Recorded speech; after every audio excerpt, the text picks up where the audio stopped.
Hi Nachiketa, everything's fine. Yeah, so last time we went through the topic of Quranism and how from the old world order, when it collapsed, how Professor Fomenko showed that religion split and many things happened, and then Hinduism formed from the interpretation of what was the old world religion of people trying to interpret texts. So the thing is, in the modern day world, we have a similar movement. So now a serious question is, many people are saying, they're asking me questions. Where did the Quran come from? So we will focus on this topic today. Yes? Okay? What do you think? Sounds good. Yes. It's like Yes, many people that's are good. saying, is it the word of God? Did the Quran come from Arabia or the Hijaz region, Petra, Jordan, or Yemen? There's all kinds of questions that people are asking. Okay, so now we will look at some things that are the reality that many people don't know. We will look at how it was in reality. Now, if you go to Morocco, Algeria, Tunisia, Libya, there is a group of people there. Yes, some call them Berber, some call them just local Moroccans, and the local people. So here is a picture of the local people. You could see tattoos there, yes? Yes? So here is more. And the thing is, many of these people, yes, did not seem to have any Islamic culture because in modern day Islam, people don't wear tattoos, especially we hear in the Old Testament that it says thou shalt have no images or tattoos on your body in standard translations in the Old Testament in the Bible. So we could see throughout the entire region of the Middle East, Kurdistan, in Iraq, Turkey, many other places, Morocco, Algeria, Tunisia, throughout the entire region, women have got all kinds of tattoos in their body. Yes? So now a major thing that I pointed out, yes, was that the dictionaries are a fraud. And for the Arabic language, nobody speaks Arabic in the Middle East. So the Quranists are trying to give meanings. They're opening dictionaries online or buying dictionaries. It seemed like, what do you call it, nobody speaks Arabic in the Middle East, so who wrote these dictionaries? So now today we are going to look at where did the Quran come from? Yes? Where did it actually come from? Yep. Because we cannot see Islamic culture in a lot of these people. So because of the dictionaries, I told people, I said, if you want to find the original meanings of the Quran, many of these village people have preserved it throughout the Islamic region. Yes, they preserved it because they received the oral Quran. Yes, and I've always said that the oral Quran, yes, I could trace it. Yes, about 200 years, maximum 300. And we could find printed Qurans in Europe, and many other things about 300 years ago in Europe, and many of the manuscripts are in America. That's only 300 years. Now the oral Quran, I've said 300 years, but we can't seem to find Napoleon Bonaparte. We can't seem to find his existence. Yes, Napoleon I or Napoleon II, and we can't seem to find what happened in the 19th century. It's almost like they added on a full 100 years of fake history. So that would mean that the oral Quran realistically is only 200 years old. Now for the full 19th history, I wrote a book, Napoleon Didn't Exist. People can go through the evidence themselves. Let the people decide, and they can go through it and they will find that it's not there. So that leaves the oral Quran 200 years in age. Now because the Islamic world is a big region, it's a very big region, going from, Indonesia, Bangladesh, Pakistan, Afghanistan, Uzbekistan, Kazakhstan, Dagestan, Tatarstan, Bashkortostan, Kosovo, Bosnia, Albania, Egypt, Morocco, Chad, Mali, Mauritania, Tunisia, Sudan. It's a big region. So when I have said 200 years, for the vast majority of the people, it reduces less than 200 years. It's because it started around 200 years ago, the oral memorization, because something happened in Europe known as the invasion of Moscow that changed the old world order. Yes, invasion of Moscow by this alleged, by the French, or the French or the Franish or the Franks. Yes, so it was about 200 years ago. So we see Napoleon's invasion of Russia and the French invasion, and then the people just abandoned Moscow and many places in northern Russia. And of course, they didn't go to the North Pole. They went south instead of going, they couldn't go west because of the French forces were in Poland. Yeah, so there is something going on here. And of course, there are many people. Yeah, our last video caused such a huge controversy that many people don't want to accept it. You know, don't want to accept what the facts show. Yes, in history. But we're going to go through these issues and question, where did the Quran come from?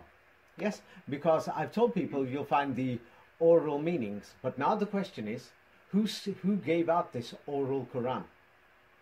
It started around 200 years ago, and as the old world order, it collapsed around after the fall of Moscow, and there was chaos in the 19th century.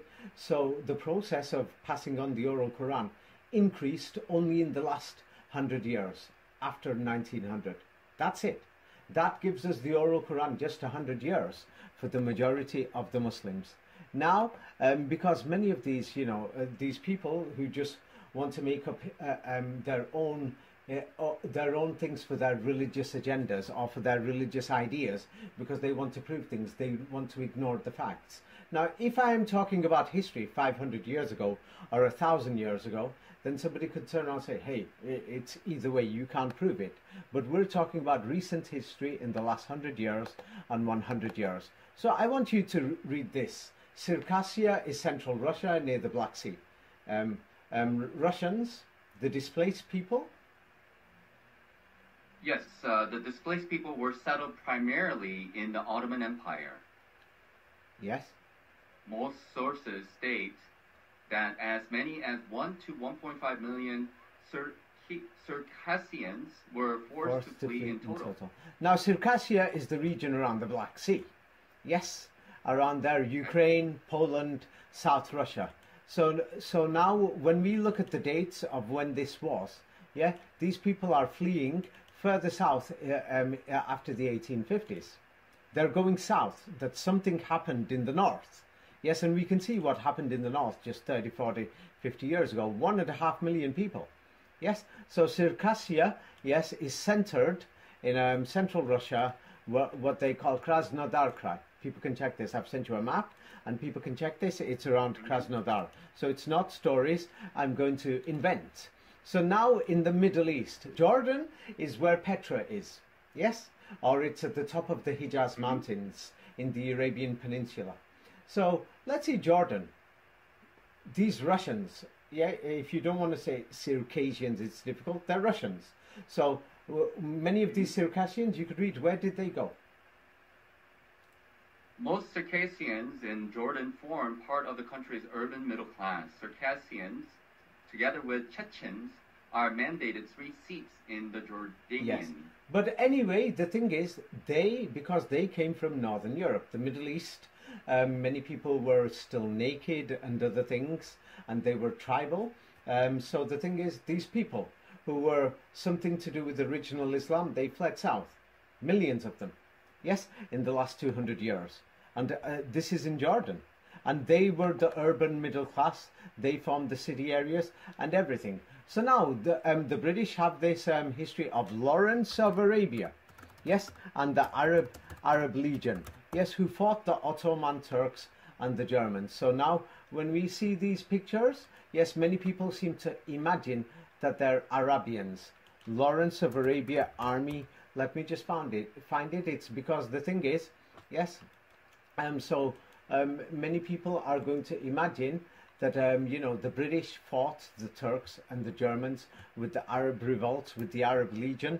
And the Arab Legion, allegedly, yes, well, they did.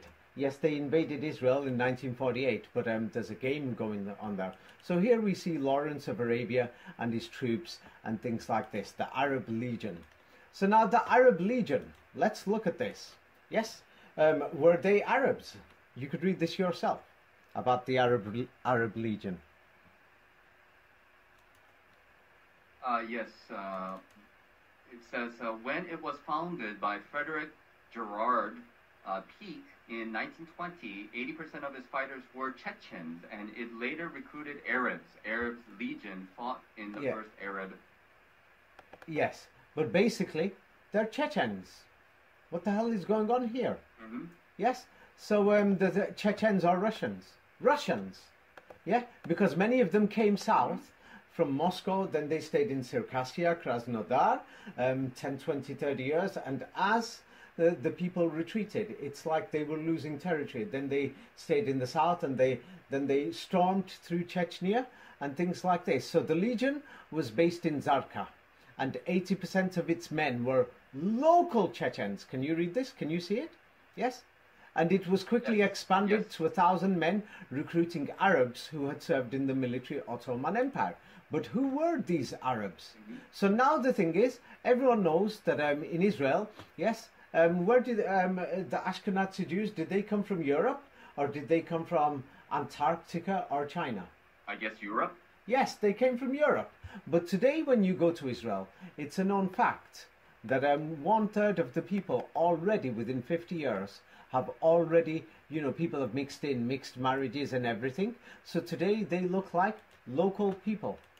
So many of these Russians who went there, they intermarried with local people because they went there, forced displacement, and they were like poor, they had nothing, many of them were homeless, they had, and so people intermarried. And Israel, many of these mixed marriages only happened in the last 50 years. Israel's only been there for like 70 years. So what we could see here, people can check these facts. Yes, what do you call it? 35% of Jewish newborns in Israel are mixed Ashkenazi and Middle Eastern people. 1/3 of the people already after 50 years. So we see that something happened in the Ottoman Empire. Yes. So now another thing is people don't want to accept this. Yes, because they want to use these dictionaries to interpret the Quran. Yes, so we will see where did the Quran come from. So it is well known, everybody will say, like, here is a reason why you shouldn't learn this Arabic language at all, what they call modern standard Arabic or classical Arabic. There's only a 10% difference in the meanings, but what is it? You could read the first sentence. In the case of MSA, it's nobody's mother tongue. Yes, they're telling you speak not dialects, but one of the local languages, because in each place people speak a local language. So now here there's many videos online. We'll just look at Egypt. So here is a picture. Is the Arabic is the language of the media and the official text. It means that the official, what they're teaching you in school, they're teaching it in school because nobody speaks Arabic. So let's go through this. Yes, because people will say I'm making it up. Is it an easy or a hard language? So somebody is doing a survey there. Yes, so what do you call it? So now he goes out there, stops one of the local people on the street, and what does this person say? He's speaking in Arabic. And what does he say to the camera crew?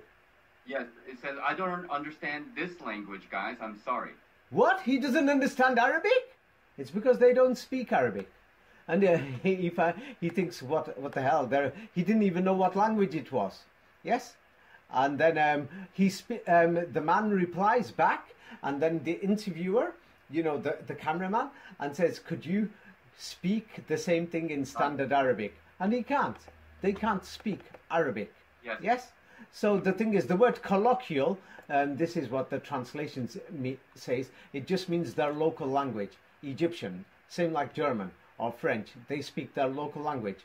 And he says the people in Egypt, they learn their own language first, at home and everywhere. You learn your colloquial language. And then, so this Arabic, they learn it in school. Who opened the schools? Who gave them the dictionaries? Who gave them the dictionaries?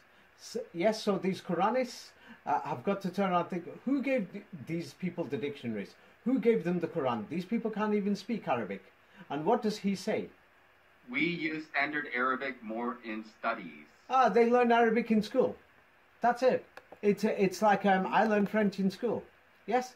And the thing is, they're going to call it natural because they've been brainwashed to believe that Arabic is their original language. But no, they speak Egyptian.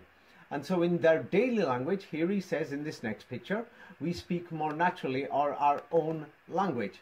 Yes? So when you go to school and everything and to study, they force you to learn a language called Arabic. Yes? And he says, what does he say? In school, what do you have to do? You have to speak standard Arabic there. So that means they don't speak it even to this day. Yes? So they're asking people. They're stopping random people on the streets. Yes? Asking, is standard Arabic easy, you think? They're asking this man. And what do you call it? Yes, so this man, he replies to the cameraman. And what does he say? No, nobody uses it. Nobody uses it. It's a foreign language. It's like we learn French in school in England. Nobody uses French here. Yes. So the thing is, there is an agenda in the Middle East to bring this Arabic language. There is an agenda of whoever sets up these countries that they put the Quran there. Where did this Quran come from? It's recent because the people don't speak it. So now this girl, she speaks Arabic, but why does she speak Arabic? Because I learned it the right way when I was little. Yeah, she learnt it. Yes. So the thing is, what do you call it? Government programs and everything. They're encouraging people. Yes. So what are these government programs for children? Yes. What language are they teaching these programs in? In French? In Egyptian language or what? Standard Arabic. Yeah, they're teaching. So what would you say? Do these people know Arabic? No, not the standard Arabic. Standard Arabic is the language of the Quran. It's basically Arabic. Do they know this Arabic language of the Quran? No, they do not. What's going on here? So if they don't know it, how can we ever know the meanings of the Quran? Can we ever know? We have to look in the dictionaries now. So who wrote the dictionaries? If these local people don't speak the language, don't you think that's a problem? Don't you think that this raises a serious question? Where did this alleged book come from? It's a serious question. Where did it come from? If they've been learning this Quran for centuries, don't you think they'll even know Arabic? I mean, these people are memorizing it. They're crazy about this book. Yes. Yes. So these things are a very serious question. Yes. So the thing is, let's have a look what the local people looked like just 100 years ago. Like, for example, let's look at Aswan region in Egypt. What do they look like? Describe them. Here is a picture showing Aswan region in Egypt just 100 years ago.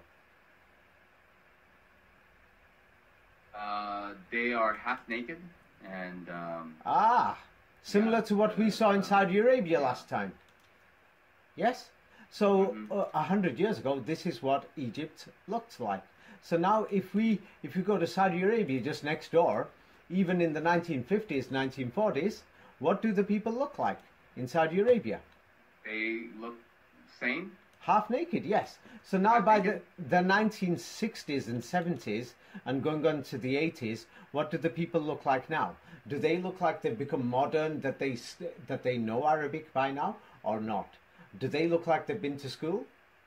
The people in the past, they do not look like they've been to school. Is this thousands of years ago, or we're talking about 1970, 1980? 1970, 1980. Yes. So now let's have a look at the picture, and I've expanded it. You can see the people's homes and the schools in the background because they've just opened schools. What type of schools or houses or places does it look like to you in the background? Just like a stone, very simple stone structure. What type of education do you think they're receiving there? Very basic. Very, very. So now here we could see education in Europe, in Northern Europe 100 years ago. The children are sleeping there overnight. We see this picture, yeah? And there's just one teacher who sleeps there overnight. They're just learning the basic language. So we will see, and we're going to go through who opened these Quran schools so that the people could memorize it. And I've told people, if you want to find the original meanings of the Quran, yes, it's very recent. So they opened these Quran schools or madrasas only in the last 200 years. Like the huge majority only in the last 100 years, not even 200 years. And they taught them the basic meanings of the words. It's not difficult. 60 words is half the Quran. 500 words is 85% of the Quran. So it was in simple language. So in these simple schools in the 1940s, 1950s, they learnt this Quran and memorized it. 1930s, 1920s, they were simple cowboy schools, you could call them. Yes, even in the 1940s and 50s. So it's not difficult. After came the Muslim history and hadith in the 1970s, 80s and 1990s, when the schools became more professional, you see, when the world became more modern. So that's why I said it. And then when they had the dictionaries, these people don't even know where this language came from. If you ask them, they don't know. They genuinely don't know. Yes? Do they look like they know this history or anything? No. Yeah, I don't think so. So now the Hijaz region, it's like here, or the entire Middle East. The Hijaz region goes from Petra down to Yemen, basically. That's where they say the Prophet Muhammad came from. There are many Quranists who said who came from Petra. Let's look at this region. The people are naked. We can't seem to find any schools or anything there realistically. Something is wrong. So let's see how long this Quran has been there. Where did the Quran come from? And who sponsored it, who opened these schools, and who sent this Arabic language there. I mean, you can find hundreds of pictures online. People can look for it. Yes, they can find how these people look like. What do the people look like? Describe them again. Half naked. Yes. And then if we went to other places, yes, even in the 1960s, 1950s, we can see that many Moroccans are doing things that today in Orthodox Islam we won't see it, and Iraqis, that they've got tattoos and everything all over their bodies. Yes, we will even find this in the Balkans, you know, in Bosnia, Serbia, other places. So people have got tattoos. And now the thing is, religion is a serious issue, because look at what religion has done. That in the 1970s, yes, because of the war with Bangladesh and the Indian involvement, yes, what do you call it, because of religion separation, yes, how many refugees had to go to India, for example? 10 million refugees. In the 1970s, I mean, this isn't a nice thing. It's nothing to be proud of. Yes, that when we can see that because of the politics, because of religion, I mean, look at this. We see people, yeah, without shoes, half naked and everything. So by the time in the 1970s, 1974, I think this was, or 73, 1975, 76, 78, 80, people are still running because Bangladesh formed as a country, and because of people who are saying, hey, my Quran says this and that. Hey, they were trying to send people's children to Quran schools. Many other people said, we don't like this interpretation and other things. So many people just left, or they were forced to leave. Yes, so these things are very sad. Unfortunately, this is what religion causes.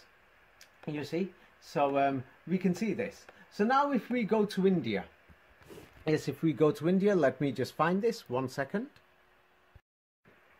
Yes, if we go to India, we'll see a strange culture there.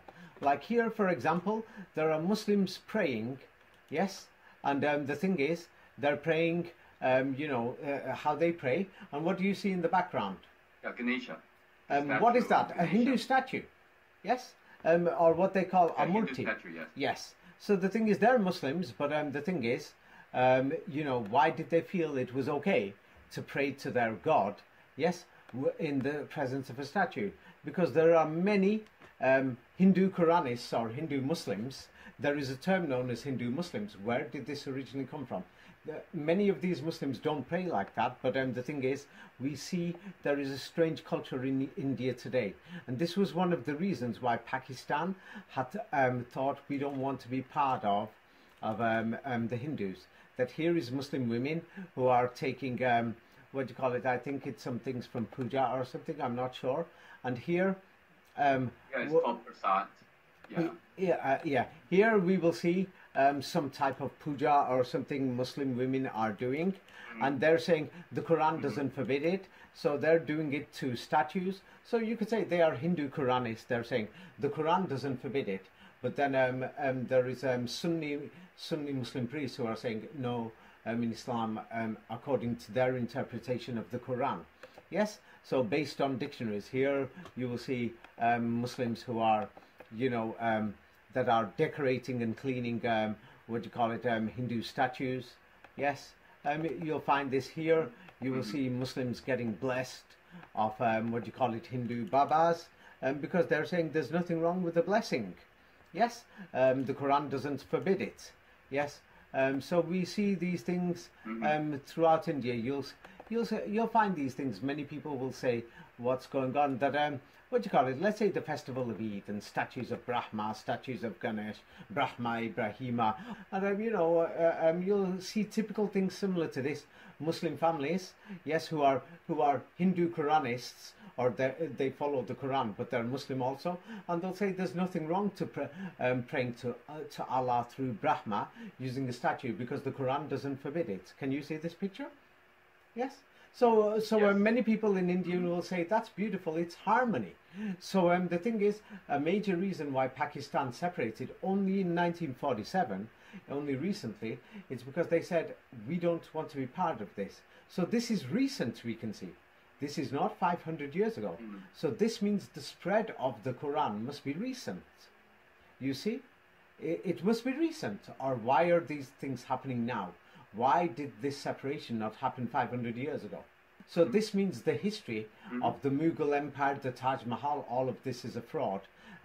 This is more. You will find this in my books and in the books of Professor Fomenko, that the so-called Shah Jahan and all this history and the Taj Mahal, it's a forgery, it's an invention. So as we could see, the Quran must be recent because they're still interpreting it. Or why would these Hindu Quranists, yes, why would they be praying like this? You see?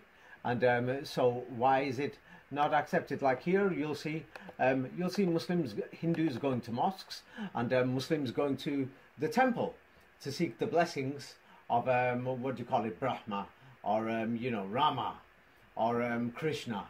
You see? Yes, because they will say their interpretation, because they're Hindu Quranists, what they say in the name, when it's like in the name of God, Bismillah, Rahman and Rahim. They say Rahman is something, another part of God, or Rahma or Rahima is another part of God, and they say that's Rahima or Rama, the Hindu god Rama, and then they say Krishna is Christ. So you will see people going from one temple or one mosque to another. And they say there's nothing wrong with this. This is it's Hindu Quran. They're Hindu Quranists, and they've done nothing against the Quran. The Quran doesn't forbid it. You see, yes, dancing to the Quran, and they're saying they're following the Sunnata of the Dharma, the original way. So this is this Quranist thought has been here for a long time. Like now, because the sides are separating further, so it means that the Quran couldn't have been there for a long time. We're seeing this right now, that hundreds of mosques and Muslim sites are now being questioned in India. Like for example, here is the Haji Malang Islamic Center, the mosque and the Dargah. So when we see this, Hindus visit there, and Muslims, and Muslims pray there, and they also visit the grave and all these things. But the thing is, what is suspicious is that if you trace who owns many of these mosques and who owns many of these Hindu temples, if you trace the owners, you can trace them. It's only like 50, 60 years ago. So now this thing is, so the Hindus now, because they're separating even further, because the Hindus are thinking we want to totally separate from the Hindu Quranists, and then the Muslims are saying we want to separate from the Hindu Quranists. Either you're a Hindu or a Muslim. Choose. You see, it's getting worse day by day. Yes. So the thing is, when you check out Haji Malang, yes, it's owned by what do you call it, a Hindu Brahmin chieftain. They make money. It's a business. You see, yes. You see? And they're saying this was where a Muslim priest was. They're giving it some fake artificial history. Maybe he was a Muslim priest 100 years ago, but they're going to say it's 500 years, blah, blah, blah, and all these things. But the thing is, it's a Brahmin family that's making money out of it. It's a business. You'll find a similar thing, that there's, what do you call it, the Church of the Holy Sepulchre is owned by a Muslim family, and called Judah. And so they're a Muslim family called the Judah family. Yes? And so they're going to say it's ancient and 7th century, blah, blah, blah. But this building, we can even see that it was being built and updated in the 20th century, 19th century, and the British falsified. But can you see it? Yes, it's owned by a Muslim family, Judah, because the thing is, it clearly looks like old industrial buildings that they were updating just to make money. Yes, and so we could see here that they're building the domes and everything, saying, "Hey, Christ was here," blah blah blah, you know, everything. And this is the Church of the Holy Sepulchre that they've totally modified. After they've put the dome, you could still see that inside they totally modified it so that it looks like a church inside to match the dome. You see, but when you investigate, you could see them that they were modifying the building, putting the domes that it looked like an industrial factory. You can even see here the buildings on the alleged the tomb of Jesus Christ was here, that you will find similar buildings that they call churches in Europe, which had the chimneys, but the chimneys now have towers. You can see there is no tower on the left hand side. Yes, they added these things on. You can see the scaffolding and the modifications and everything. You can see it there. Yes, and the thing is there, and even that building there, that building was only built in the 19th century. You see, and they're saying, oh no, there was another ancient church here or something. Yeah, people can believe what they want, but we can see that the entire thing is a fraud. It's a business. You know, it makes money. Yes, and so when we look at Quranism, yes, and we compare it to the world today, we can see that let's have a look here. This is somewhere in Europe or America, I forgot where. What do you call it? You know, these modern mosques, and many people know that many of the people who attend them, this is maybe a woman priest or something, and there's many Caucasian people who are visiting, Europeans, you know, English people, French or Germans. Many of them probably get paid. It's like time will tell. It's because mysteriously, like we see thousands of Europeans and Americans who are mysteriously converting to Quranism in the last 10 years, which is suspicious. Same like, you know, we saw many of them mysteriously converting in the 1990s and around the time of September the 11th, that they mysteriously became Salafi Muslims with beards, converts. Yes, which was strange. And they went to many of these mosques. It was more like the state and the CIA in the European states encouraged these people there to go there. And they knew Arabic and they had long beards and they were promoting Hadith. So now we have all these so-called alleged converts who are going, yes, and we see these strange mosques where men and women are praying together, praying in different fashions, how they want, with skirts, without headscarf, gays, lesbians, many Quranists and many things. So the thing is, we're seeing this in Europe, you know, and in America, but many of the Sunni Muslims who had this oral Quran, yes, with the simple meanings, we're soon going to investigate where did this oral Quran came from. It's very recent. Yeah, so we see these men, Muslim and women and anything just sat there and doing whatever, and even transgender Muslims, gay Muslims. We've got these, you know, new mosques and new buildings that look absolutely new. Who's paying for these things? Who's financing these things? Like we can see that in the Hindu Quranis, they say God has not said a man cannot dress like a woman. You see, so the Hindu Quranists say that men can dress like women and they go to temples or mosques, you see, because the Quran doesn't mention it, you see. The Quran doesn't say you can't eat toilet shit, yes. So there is, people are saying you could recycle toilet, you know, shit, and you could give it to insects or other animals and give it as food to the human race. And the insects breed off it, yes, and the Quran doesn't forbid it. Yes, yes, but mainstream Islam, they don't accept it. So the thing is, we can see these things. So now we see many of these mosques where women don't have to cover their hair, or they have women priests. And so the thing is, a similar thing is, you will find in Hindu Quranism or Hinduism itself, you know, men and women, things like this, and separate things. But now Hinduism, the nationalists are trying to change things. It's developing further. Some of them are saying separate the men and the women, and things like this. But other centers no, like these Hindu Quranists or the Quranist mosques or the what do you call it, Hindu centers. You could see men and women mixing in different centers. You could see the similarities, yes, and the Quran doesn't forbid it. Yes, so we can see, you can see these things. Can you see it, or you cannot? Mm-hmm. Yes. Yes. So Yes, it's I not see. like I'm making this up. Yes. So the thing is, yeah. Quranism is a beautiful thought. Yes, it's a beautiful thing.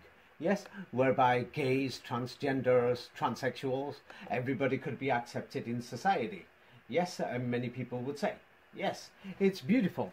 Yes, whereby everybody can be all inclusive. Many Quranists say it's beautiful that you could dress like a woman and pray to God. Yes, I mean, there's nothing wrong with that, they say. Many Quranists will say the Quran does not say that you can't change sex. Yes, some of them will say we don't think that gay is allowed, so it doesn't say you can't change sex. These things like this. So and many Hindus dance and pray to God. So Quranism and Hinduism, it's like it's a similar concept. But the thing is, they're basing their translations on their own ideas. Yes, and many dictionaries on their own interpretations. I mean, the evangelists did this, and the thing is, when they did this in the 19th century, it led to a lot of killings. In India, we see a lot of violence, and so because of these things, unfortunately, yes, it's very sad to see 10 million people who they accused, saying you're following this system or that, had to leave Bangladesh. It's very sad because they're humans. But it's well known that nobody in the Middle East speaks Arabic. So the thing is, who wrote these dictionaries? Yes, the Freemasons were involved with the invention of this modern Arabic. What do you call it? And I did a video with Raphael about that, and more information about that, is in my 2 books, Secrets of the Kabbalah and 33 Degrees. So we won't go into that now, it's too long, because I've shown you some things so that we can see that there is something wrong, that you can actually see there is something wrong in what's going on. But anyway, so now let's look at Saudi Arabia and Kuwait and the entire region. Oman, Yemen, yes, Oman, Yemen, Abu Dhabi, yes, Dubai, yes, Iraq, Jordan, what they call Palestine. Some of these Quranists are saying Muhammad came from the top of the Hijaz, yes, not in the center, called Petra, and some say the original Kaaba is at the bottom of the Hijaz in Yemen. But this is the reality of Saudi Arabia.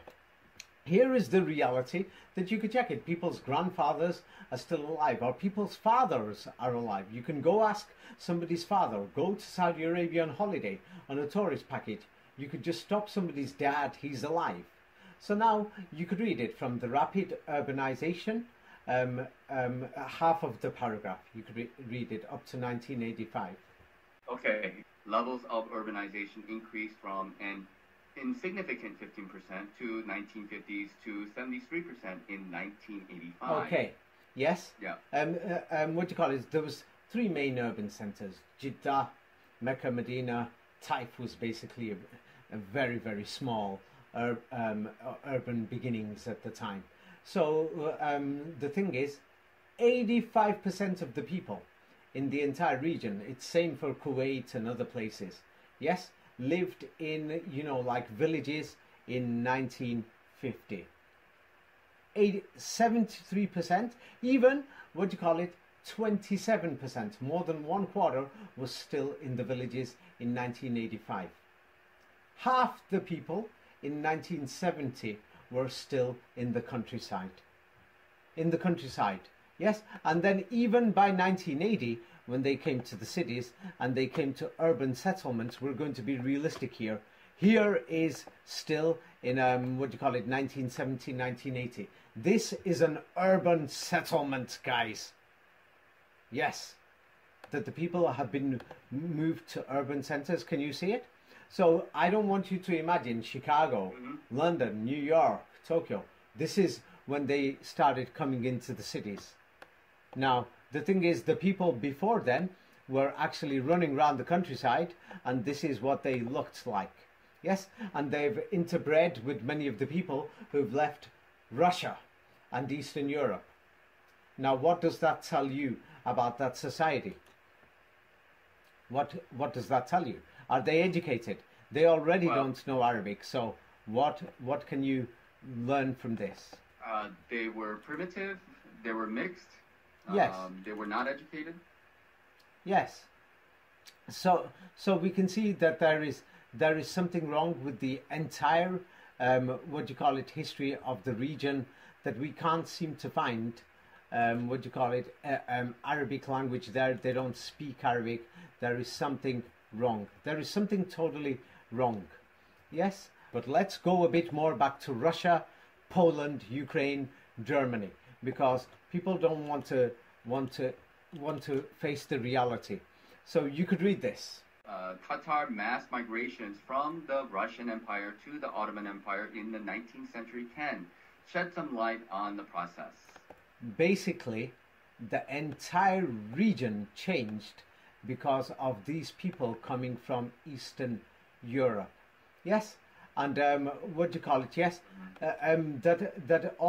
it's like what we could say is that Iraq for the last 25 years or the last 30 years, since 1990, the bombings of Iraq, Saddam Hussein, since then 1991, yes, Iraq has been basically the war and the displacement.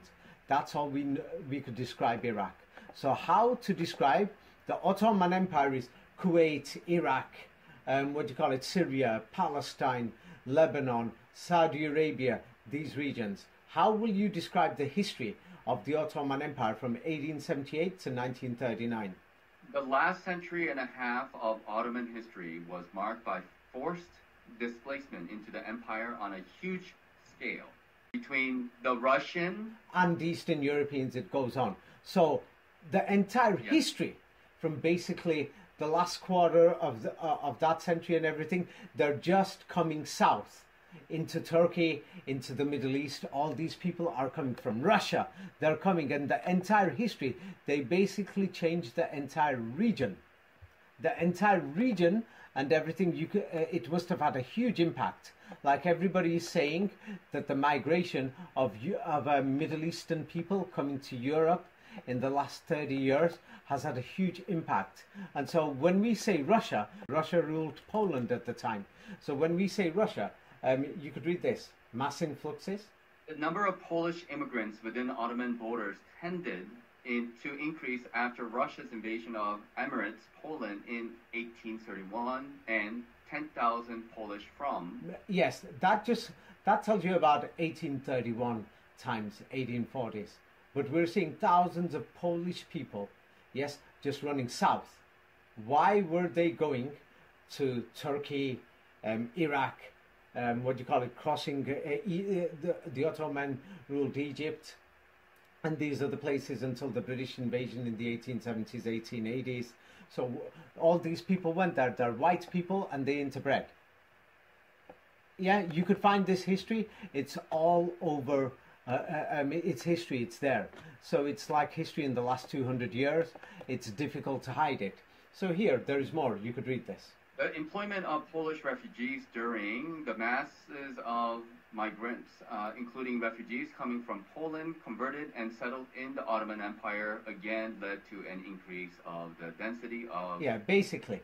But basically what we can see is Eastern Europe, Northern Europe, Germans, Poles, Ukrainians, and they're telling us they converted to Islam.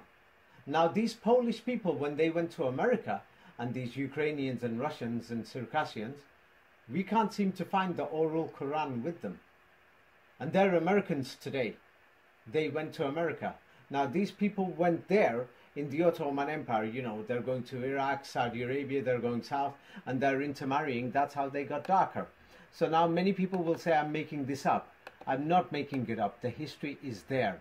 That all these Eastern Europeans, they were leaving for some reason. Yes, that they went to mass migration and everything. Something was going on after the, yes, Napoleon's invasion into Moscow. So now let's see. This is shocking that when you go to Kazakhstan, Uzbekistan, Kyrgyzstan, Pakistan, Afghanistan, there's the whiter races. Yes, so when we're seeing Central Asia, like we're talking Afghanistan, Northern Pakistan, Kashmir, and all these things, you could read this yourself. Okay, so the mass emigration of Ukrainians began in the last quarter of the 19th century. Inhabitants of Russian rural territories migrated east, mainly to Central Asia. What? This is from which website? Encyclopedia of Ukraine.com. Has David written this? Is David saying any of these things? Or is everything that I'm talking about today that I'm sending you where I found it? Well, no, this is from the website that you've sent me. Yeah, so this is verifiable history. That we can still go to Central Asia and we'll see many of these people there. They went there, they interbred. Mm-hmm. Why were they running? Mm-hmm. What was going on in Europe that started from the so-called French invasion of Eastern Europe and Moscow? What happened in Moscow? Mm-hmm. Why was Moscow so important? That's why I've turned on and said many things in other videos, and it's all in my books. Yes, and in Professor Fomenko's books. Yes, but people will just say, I'm making this up. You can check this history, that you will see all these wider skinned people, all these wider tribes in the Pamir region in Tajikistan, that nobody can explain where they came from. They interbred with the locals. Nobody can explain why some of these people are called Partans or Pathans. Yes, where they came from, and they're saying they're Pashtuns or Pathans, and Prussia, Prussia, Persians, and they brought the Farsi language with them. They came from Eastern Europe, Eastern Germany, and many other places in Northern Europe. Something happened. Is it becoming a bit clear to you, or it's not becoming clear to you that there was mass migration? It's not something like I'm making this up. Yes. So let's see where the Turks resettle them, because many people are going to say, I can't find these Russians, Polish, yes, Ukrainians, Germans, and Belarusians, Circassians, yes. So what do you call it? Yes. You could read this. Numerous died in transit to their new homes from disease and poor conditions. When the Circassians settled in Arab-majority lands, the Bedouin Arabs viewed them very negatively. The mutual hostility between the Circassians and their Arab neighbors led to many clashes. Right. So now this is just part of the history. It's a lot deeper. So we're seeing these Russians who are being settled in these Arab countries. Many went to Egypt. Yeah, we could see when Mehmet Ali Pasha from the Balkans who crossed, and around that time many people, even in Kosovo, they will even tell you to this day, in the 19th century, we remember the Russians came, Circassians came, people from Poland came, and they were in camps, yes, in the 19th century. And so they were going through Turkish territory. They had to run. What was going on in Eastern Europe? Yes, that they went there. So they were poor. They had nothing. Many people intermarried. It's like you've just gone with the clothes on your back or something. You're going. It took you like 20, 30 years to even get there. Maybe your grandchildren were born by the time you arrived in Jordan or Saudi Arabia. You see? So they've maintained a lot of their population, but the large percentage has intermarried throughout the Ottoman territories, and they've disappeared. Yes, but the thing is, so you can see that these things were happening, that the migrations were still happening in the 1930s and 1940s. Yes, for example, after the agreement of the population exchange in 1939, what do you call it? I'll enlarge this. I've just sent you. People can check this, or you could read from where it says other estimates after the number 63. Other estimates given by scholars outside the Balkans for Kosovan Albanians that emigrated during 1918 to 1941 are between 90,000 and 150,000, or 200 to 300,000. You basically got the point. Yeah. So they're still telling Muslims, get out. We don't want you here in Europe. 1930, 1940. So the thing is, you can't give estimates because at that time there's no electric in the region, for the majority of the region, nothing. There's no proper roads. People are just going on foot. Yes, and things like this. They're crossing over to Turkey. They're crossing over from Turkey. Ataturk sent many people east when the Italians invaded and the French invaded in World War I into Anatolia. So many people went on to Iran and to Pakistan. Yes, in the 1920s.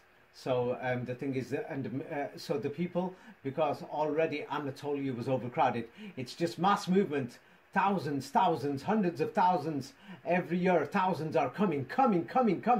Worse than the migration that we're seeing that's coming to Europe or to America from Latin America or from Middle East, North Africa to Europe. We hear about these migration problems now, or the Chinese who are going on to Japan, or Chinese going to Korea. These are migration problems. We are talking hundreds of thousands of people. That's just from Kosovo and Albania. Then we've got hundreds of thousands of people who are still leaving, transiting in the early 20th century from Romania, who originally came from Germany, Poland, Ukraine, Russia, that they're just going south. It's a migration, something, because of the fall of Moscow. You see that the impact lasted so long. Can you see it? Yes? Yes. You can see it. Yes? So the thing is, basically, we don't want these people here. So something was wrong. So now, the thing is, I've gone through this before, that there's many manuscripts of the Quran throughout Europe and throughout America. But now many of the local people that we can see, yes, are naked. Yes. So now all these people are coming from Europe. Yes. Why did they choose this destination?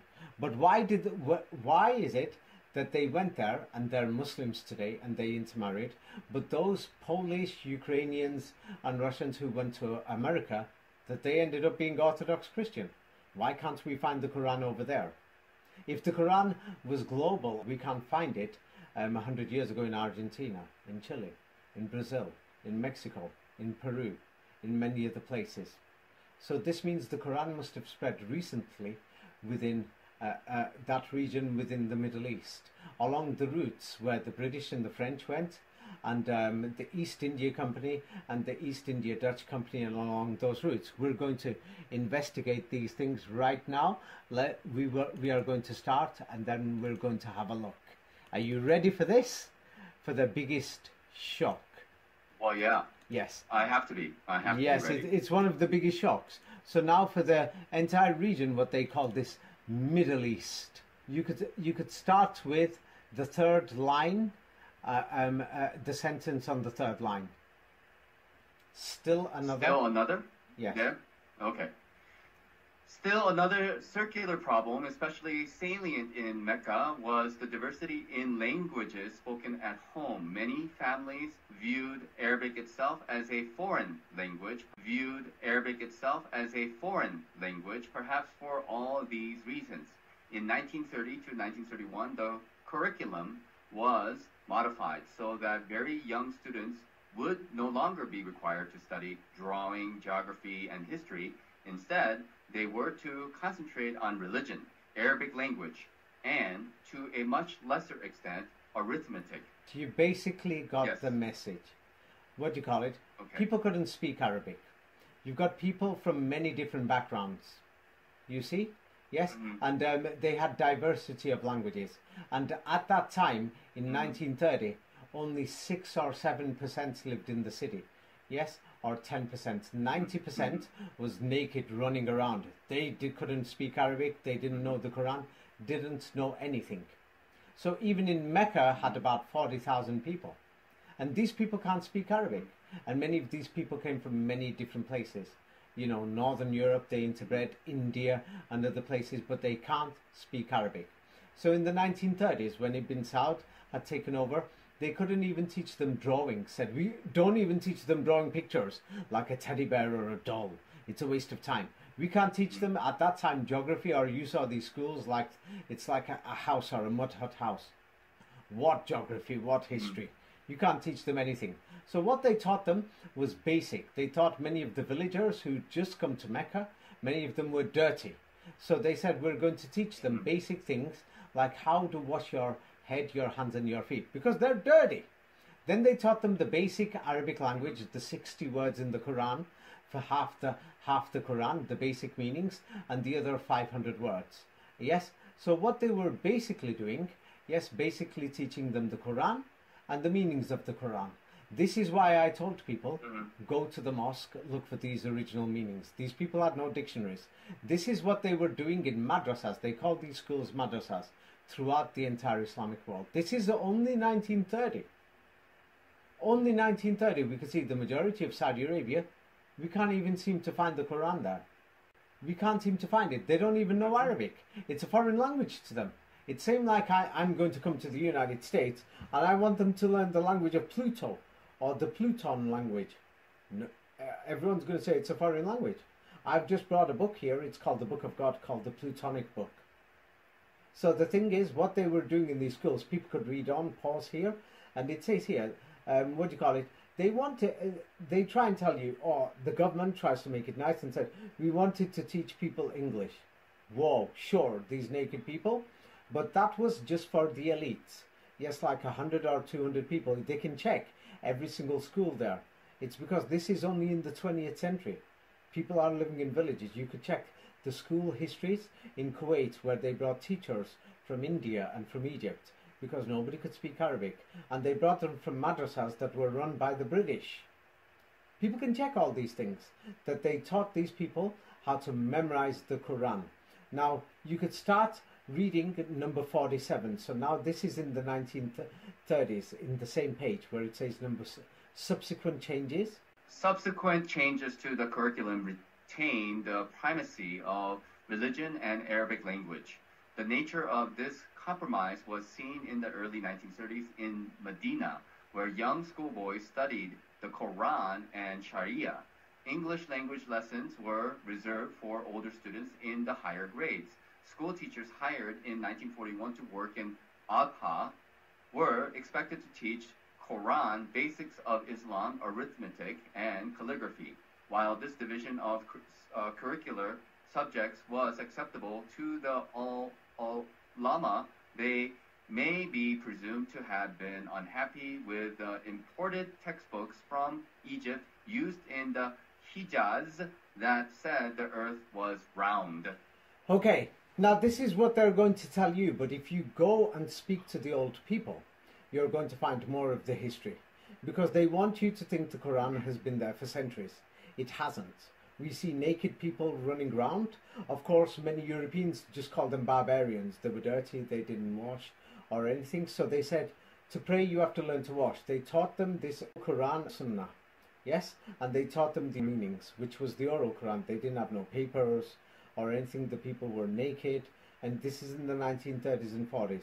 When they say they're teaching them religion, they were teaching them just the Quran, how to pray, the 5 daily prayers. And the thing is, just for the top rich 100 families, you know, like the people who were ruling, those people went to learn English and things like that, because the discovery of oil, another thing in the 1930s and 40s, so that you know, it was moving up. That's just for them. And then, what do you call it, the schools in Medina, people can check this. The teachers were from India or from Egypt. Yes, and you can check those schools too. They were teaching Quran memorization, how to pronounce the Quran and everything. These people didn't know it in this entire region. So, and you can check these schools in Egypt and in the Sindh region. The British opened them. You see? So, and then they're going to say ulama. Ulama means the religious priests. They were Indians. Yes, they were Indians, and there was competition with Egypt and India. I'm going to go through that in a minute. And when they say the ulama who was there, what we're talking about here, and if there's any of the local tribes or the ulama or the leaders, it means, yes, this is what they look like in the 1930s. Ibn Saud and many of his followers. So many of the Muslims will say, hey, there was an ulama. Get real. There was nothing there. So then they imported a few textbooks of the Quran. We're talking about the Quran, basically, printed Qurans. The British took the printing machine to Cairo. The British provided the paper. The Egyptians had nothing. Egypt was a British colony. They were raping people. And the British put their people in a place called Al-Azhar, where they were training people to learn the Quran. So now we are going to go through Al-Azhar. We're going to go through this. And we're going to go through the evidence, because I don't want anyone to say, David, you're making this up. We will see, yes, who wrote these so-called books, or who made this printed Quran so that people could memorize it, who put these machines there.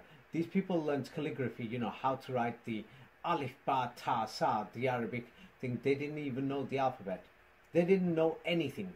They didn't even know the basics of Islam. They didn't know anything. Yes?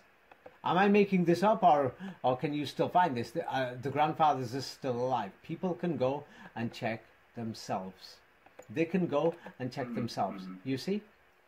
Okay, so let's continue. So now we can see the Middle East, when I've always said it was half empty, or it was very lowly populated. I mean, who the hell wants to live in a desert? So we can see something's going wrong in Europe. And in my books I show, and in other videos I show, that people from Spain and France were crossing into Morocco and Algeria, and from Italy into Tunisia and Libya. Something was going on in Europe, and it started from Western Europe. Yes, and it had to do with the Vatican, or the Baba, and their invasions from Italy, and the Crusades had just ended. And so we can see that the Middle East was more empty. So now let's go through this so-called Saudi Arabia education and the schools, because yeah, many people who don't know anything, they're just going to imagine anything, because this is recent history. We can check it, 1930s, and so many of these people are naked. The other people who've come, they're desperate, homeless. Thousands are dying on the way. So this is why many people, they had 4 or 5 daughters, or 4 or 5 sons as well, 8, 9 children. And so the thing is, what they did was they married with the locals, and that's why the locals already had a wife, and they thought, hey, a beautiful Russian girl, a beautiful German girl, Polish girl, Northern European, and so many people had 2 wives or 3, and or 4. But now let's go into the details of what education there was in the 1930s in Saudi Arabia. It's a similar story in Kuwait, in Bahrain, in Oman, in Yemen. Yes, people can check it in Palestine, and in Syria and in Iraq. You can check it from the 1870s, 1880s. So now let's see Saudi Arabia. So they're bringing these printed Qurans and a few basic books from Egypt that are being printed by the British in their printing machines, and the British are ruling in Egypt. And the Ottoman Empire collapsed in 1924. So let's see what there was in Saudi Arabia. You could start from the second line. In Saudi Arabia in 1926. Yes, in Saudi Arabia in 1926, there were only 10 madrasas, plus 4 private schools with about 700 students. In 1930, the director of the Ibtidaiya primary madrasa in Medina reported to the director of education in Mecca that there were only 9 kutabs in all of Medina, 3 government and 6 private ones. The 3 government kutabs were inside the Prophet's mosque, and 2 of the private ones were near the Prophet's mosque. In all 9 kutabs, there were a total of 389 students, with 225 students in the government kutabs. By 1937 to 38, there were still only 9 kutabs in Medina, but their enrollment had increased modestly to 434 students. Graduates of the kutabs who continued their education after graduation either studies in a madrasa or with a cleric in the Prophet's mosque. As of 1936, the number of schools had grown. There were in the entire kingdom 26 state schools plus 1 new school that opened in Mecca that year, and 22 non-government schools. The largest enrollment among all these 49 schools was the Al-Faha non-government school in Mecca with about 800 students. All the madrasas and other government schools together enrolled around 4,300 students in 1936. Okay, so now we are talking about the entire Hijaz, Saudi Arabia.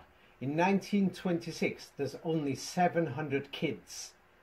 And they're only learning the Quran memorization. They're not learning anything else. In the whole country. What the hell's going on here? That's it. So now in Medina, in the city of Medina, where they're saying, what do you call it, the city of the Prophet, there's only 389 students, that's it, 389 kids who are memorizing the Quran. Who started this system? Who were running these schools? Let's go through it. So in Medina, even by, let's say, 1938 to 40, there's only 434 kids. That's it. Nobody else knew the Quran. Yes? So we can see that there's only 49 of these small, small room schools or something, yet that we've only got 4,300 kids by 1936. Would you call this an education system for an entire country? Well, very small one for the entire How country, small? Yes, very, very small. Is this an education system, or is this like 1% or something, or 2%? It's probably like 1%, yeah. Yeah, 1 or 2% or something, and they're only getting a few years. They're learning A, B, C, D, E, F, G, and they're learning, the 60 words of the Quran, that make half the Quran, and they're learning the other 500 words. They're learning the meanings. This is why I said, go to the mosque. You'll see a similar thing was happening throughout the entire Islamic world after the 1860s. A similar thing, yes? So as time went by, the number of students learning this Quran increased. So an important thing is, let's look at, they got these books, and let's look at of the Quran manuscript. They're getting it from Egypt. So let's have a look. By 1945, yes, the students were just basically still studying religious topics. They could read this. Basically, how to wash your head, hands, and your feet. Yes, how to bow down, how to pray, how to pronounce the Quran, how to memorize it. And a bit of history. Who was the Prophet Muhammad, etc. Literature meant writing. Not really anything else. And it was based on the Egyptian model. Yes, can you read it? You can see it there. It says Egyptian model. Yes, so they're copying whatever was going on in Egypt. Yes, and it's all based on, the education system is based on the religious reformer. What's his name? Can you see his name? The religious reformer? Yes, Muhammad Abdul. Ah, okay. This is very important. So they're just teaching, then the schools are getting a bit bigger, but we're just talking about, 700 kids. But they've added on a bit of lies, saying, hey, we're teaching them World War I history or something. It's just like a few people sat there on the floor and saying, hey, kid, what do you call it? There was a war. We defeated the Turks and the Germans, blah, blah, blah, etc. And so it's like trying to whatever.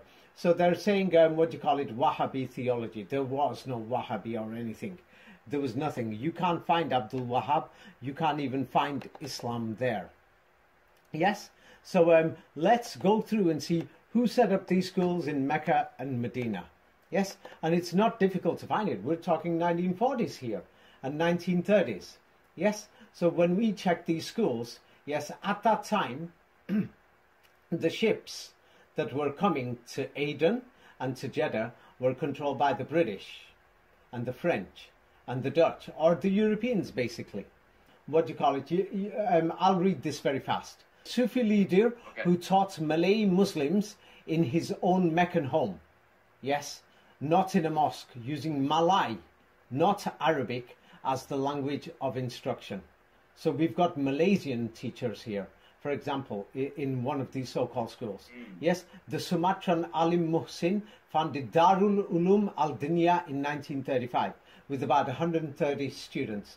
Though this number increased in the next 2 years. The school depended on who was paying for it, gifts and support from what is today Indonesia and Malaysia.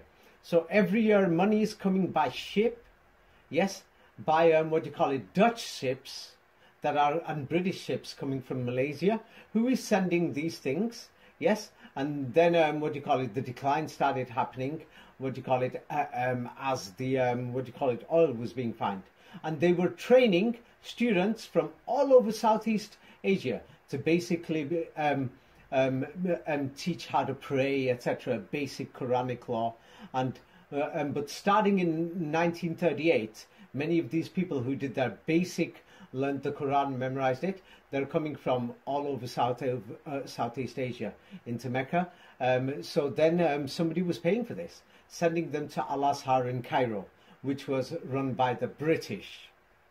So in Medina, you could read the you could read this. Yes, in Medina, non-Arabs established private schools to teach the memorization of the Quran, reading and writing, and introductory fields of knowledge. In 1922, under the Hashemite regime, Ahmed al-Fadabadi founded the Dar al-Ulum al-Sharia Madrasa in Medina with financial support from donations given by pilgrims from India and other countries. It continued to operate in the Saudi period of rule under the direction of his brother and educated young men who built important careers like the famous local historian, editor, and publisher Abd al-Qudus al-Ansari from 1926 to 1931, the Madrasa al-Nizamiya with the Indian Alim Abd al-Baqi Faranji Mahal as director, and supported by the Sultan of Hyderabad in India, employed Hanafi ulama. Okay, now so you're basically beginning to see.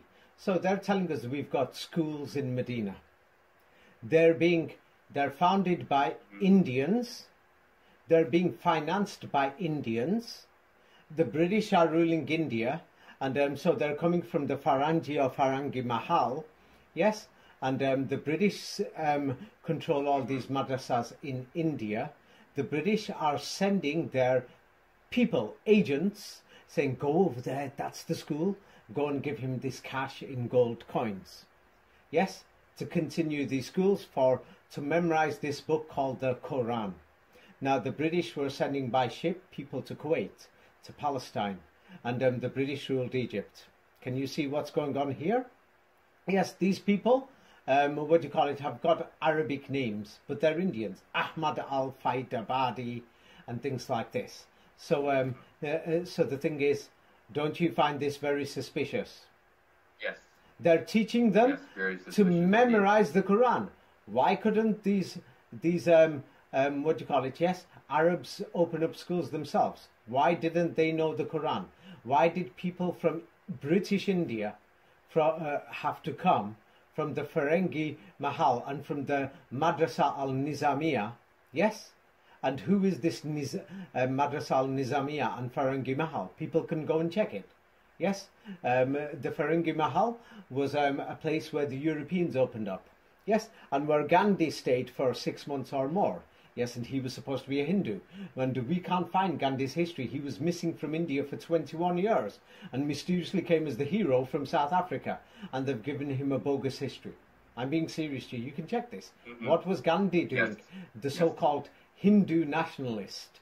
Yes? And he was staying in the Farangi Mahal, the so-called place of Muslim places where they've got hundreds or thousands of pages of Islamic so-called manuscripts. Yes? Do you think the British were sending in British ships? Do you think they were sending their agents, or do you think they were sending, oh, these people are so pious, they're doing this for Allah and for God? Or what do you think was going on? Agents, more likely. They're sending them to Yemen. They're sending them to Muscat. They're sending them to Oman. They're sending them to Aden. They're sending them to Dubai. They're sending them to Bahrain. They're sending them to Qatar. They're sending them to Kuwait. They're sending them to Baghdad. They're sending them to Amman. They're sending them to Gaza. They're sending them to Tunis. They're sending them to Algiers. They're sending them to Marrakesh. They're sending them to Tangiers. They're sending them everywhere. Do you see? So they're training, and then yes, they're sending students, the ones that they've chosen. Half these students, what do you call it, are from poor families. They just sent them. Kids, 5-year-olds, 6-year-olds. They're sending them from Southeast Asia. Yes, India, Pakistan, Bangladesh. Memorize the Quran, memorize it in the 1930s. But also they already had schools in the Indian subcontinent. People can check every single one of these schools themselves. This is only in the 1930s and 40s. Many of these old people, yes, are probably still alive. Yes, yes, 30s, 40s and 50s. So why did they not have Arab teachers themselves or local people? What was wrong? Why didn't they know this Quran? Why did it take, yes, people from India to come and teach them the Quran? And for further study to learn Hadith and everything, why did they have to go to Egypt for further study? You see? Yes, and who were they teaching? Yes, let's go. I'll send you more. People will have to read this themselves because I don't want to run out of time. They can check all these things. All this information is available. So, okay, so another school is set up, Madrasa Al-Nizamiya, with the help of that Indian Alim Abdal Baki Faranji Mahal as the director, and he's supported by the Sultan of Hyderabad. Yes, the Sultan of Hyderabad was a principality in India, and all these principalities worked together with the British. Yes, so they called them the Hanafi Ulema. So soon you could trace the origin of this Hanafi school. Yes, but after 1931, the madrasa was required to use Wahhabi instructors. Yes, so the thing is, now many of these Arabs who went to the schools in the 1920s, yes, they could become teachers themselves. So now the next generation is opening schools, you see. So a private school established in Medina by Mustafa Sabri and Abdul Rahman Al-Madini, yes, 125 students, and they're teaching the poor, orphans, etc., or whatever, and they were still taking donations, these strange money that's coming from India. So you can see what's going on here. And then the most influential private school in Medina was Dar al-Hadith, whose library was mysteriously founded in 1931. You could read this yourself, the second paragraph. Yes, perhaps the most influential private school in Medina was the Dar al-Hadith, whose library was founded in 1931 by Ahmed al-Dilawi, an Indian teacher at the Prophet's Mosque.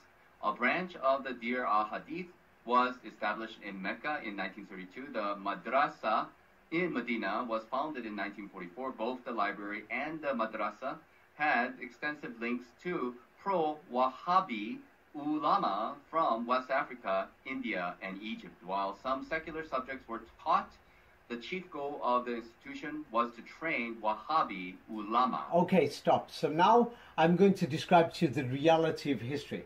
We've got a very large community of Indians. They've come to the Middle East and they're going around everywhere.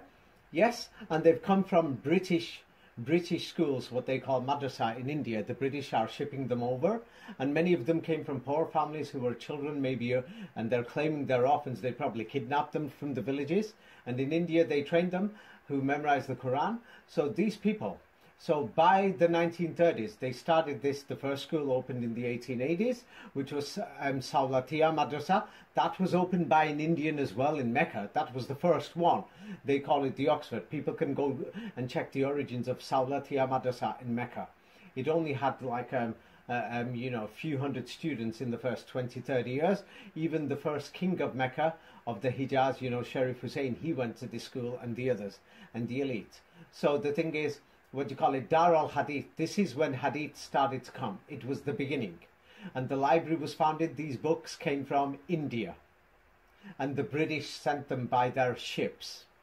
You see? And so they had links. So this is where Wahhabism started, from these so-called books and these Hadith books from India, by Indians. Yes? So a lot of the ancestry in Saudi Arabia is from India.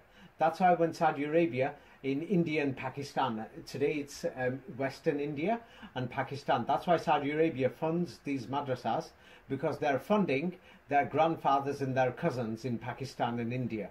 Do you see why they're doing it? Many people think that they're funding to spread Wahhabism. No, it's their granddad and their daddy who saying, hey, you are our children, send us money. Same like America funds the Australians and the British military and other things, because America is funding its grandfather in England, you see? Yes, in World War II they were sending weapons because you help your granddaddy. Yes? So the thing is, that's when they started to train something called Wahhabi ulama. But basically it's based on Hadith. It was the beginning, started like 100, 200 students. It's the beginning.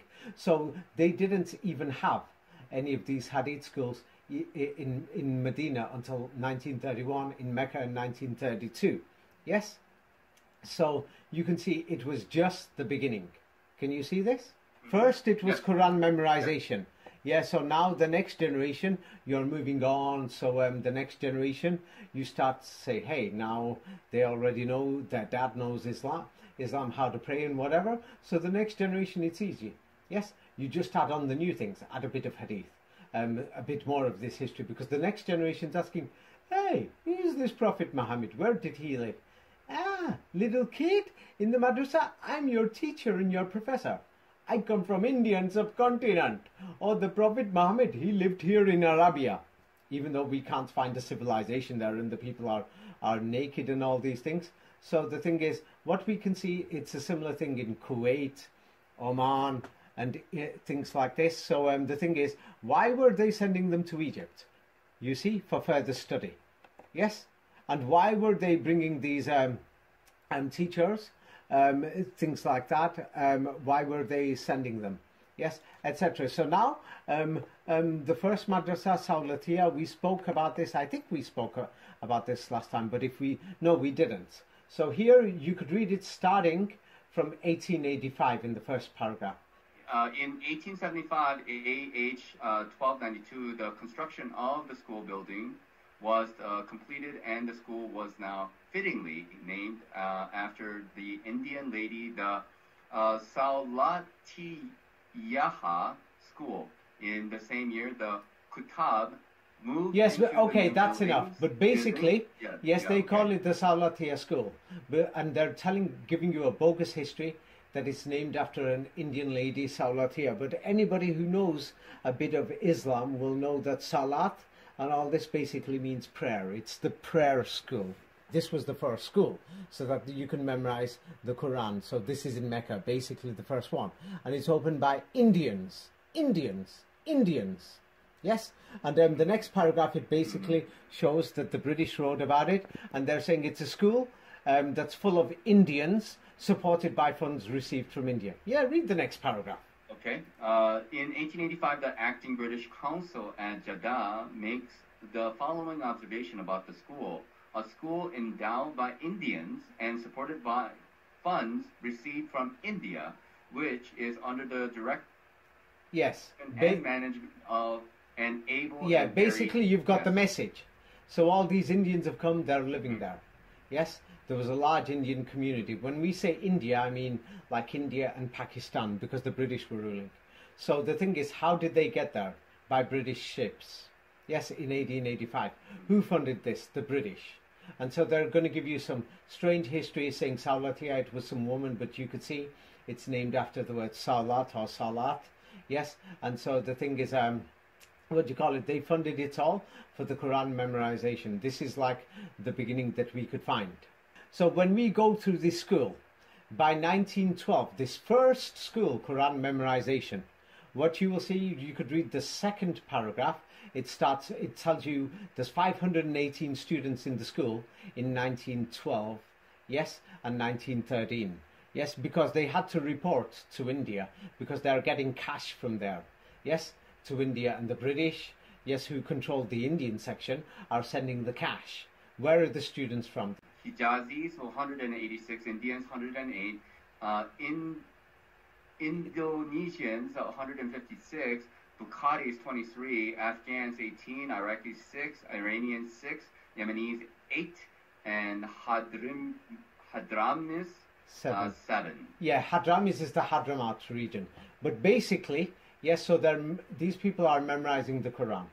And the thing is, they've opened the school. Originally, it was full of Indians. So now many of these Indians were memorized the Quran. So now Hijazis, it's from the people, many of the local people. And don't forget, many of the North Europeans came and they intermarried. So Indians, 108 of them came.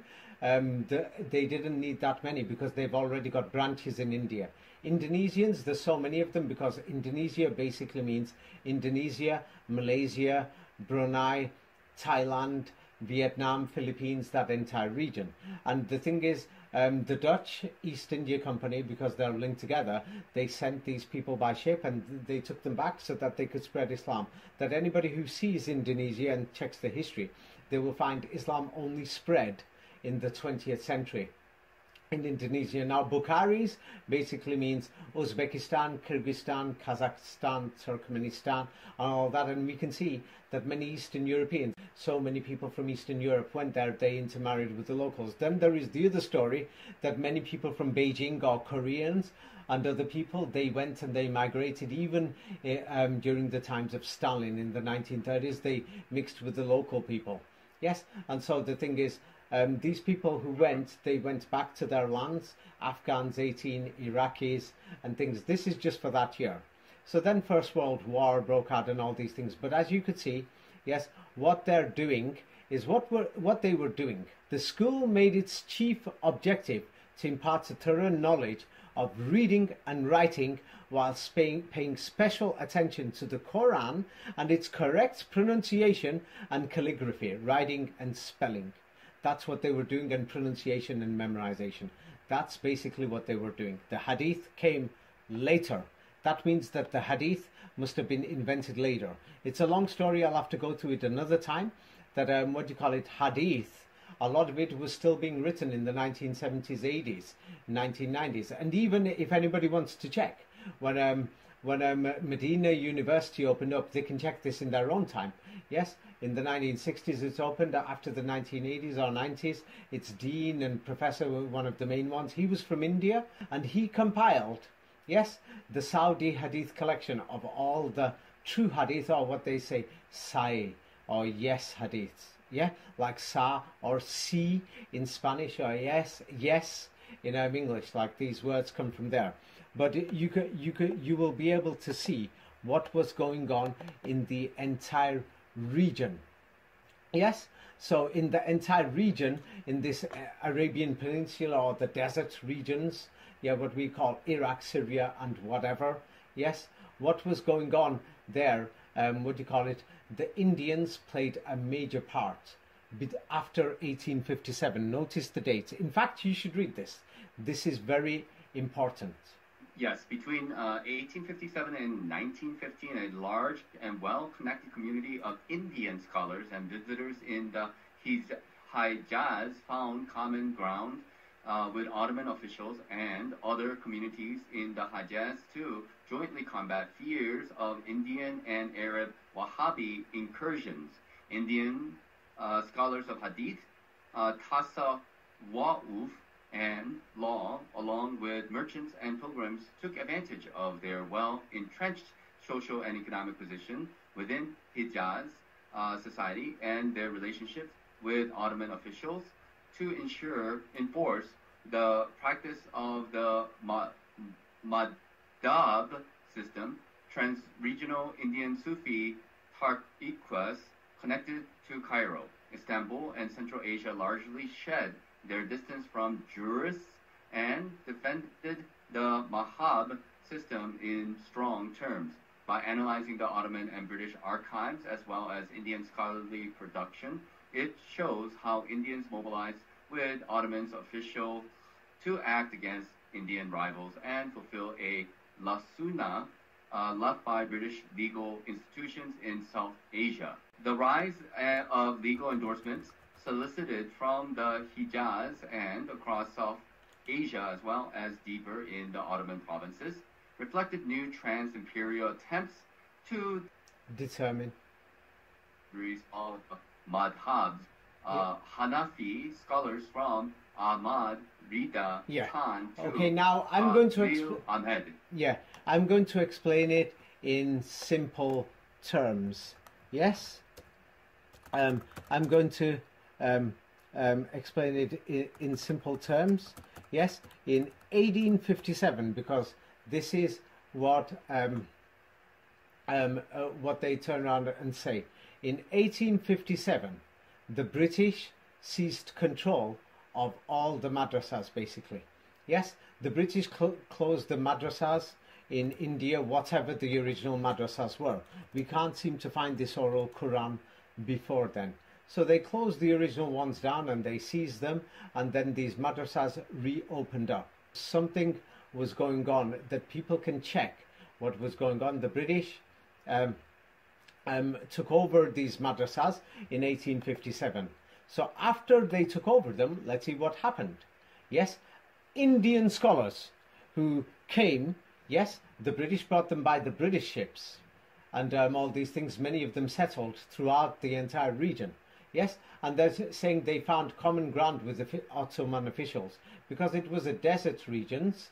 Yeah, and the thing is, many people who came from India for Hajj in, let's say, 1880s, things like that, from India, they were so poor that the European ships dumped them and said, they paid a few pennies, dumped them in Aden, and they were getting robbed and things like this. But anyway, so these Indians were spreading the Quran memorization, teaching this so-called history.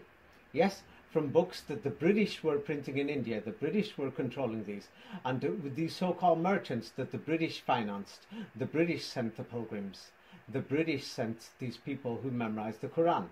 Yes, so what they did was they were enforcing this Islamic system, to pray, to wash your head, hands and your feet, everything, and they sent the Quran with them to memorize it throughout the entire region, Cairo, Istanbul, Central Asia, and they set up this entire system.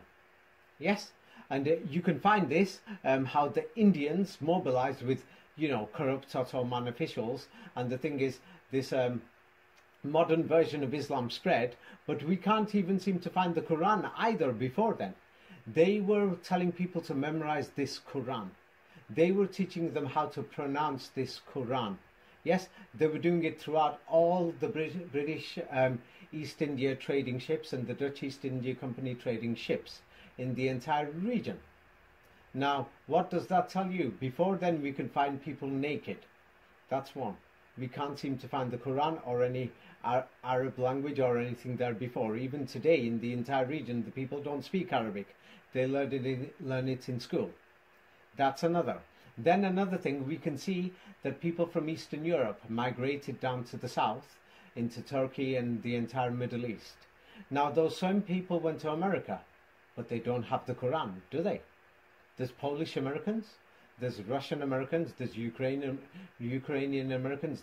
Though they don't have the Quran, but by the time they arrive in the Middle East, somebody's teaching them the Quran. Can you see who's teaching it them now? Was it the Indians teaching them, or the Brazilians, or the Mexicans? What can you see? Give me your analysis. What can you see from these documents? I'm not saying this. I've not written these documents. I've not written anything. I've not forced any of these people to say, yes, my grandfather was the first to memorize the Quran.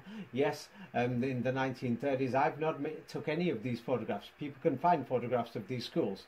They can see there was basically nothing there. They can find photographs of the people. Where do you think this Quran came from? Do you think it came from the British, the French, the Jesuits, and these colonial places? Or do you think it came from China? Or do you think it came from the local people? No, local people didn't have anything. There's nothing there, and hardly any schools or anything. And so this British-funded Indians brought the Quran over. Yeah, and they had no rivals. Began these schools. Yeah, so the Nizamiya thing in Medina and in Mecca, people can check Darz-i-Nizamiya. Who started it? Where did it start from? Ferengi Mahal, you pronounced it, but it's Ferengi Mahal. In India, you can start and check where did it come from. And only one family dominated the manuscripts, and then other business families who were connected to the British East India Company. They made a lot of money from it. So this is what's going on. Yes, the thing is for the entire region. And so when they say Arab Wahhabi, they're lying there. It was the Indian Wahhabis. You see, it was the Indians. It was basically them and the British who seized Cairo. There's Egypt the other side. We're going to go through that. In fact, let's go through that now. Let's see, or unless if there was some important information and things like this. But basically, they've hidden the history. They're trying to say that, these people already knew the Quran. They didn't. So they changed the meanings as they updated the dictionaries. Yes, with the modern standard Arabic. Before that, yes, there was the Jesuit dictionaries. Yes, and many of the people who went to Egypt, that was another meaning. So they gave another meaning when they invented this current Arabic language and the entire history.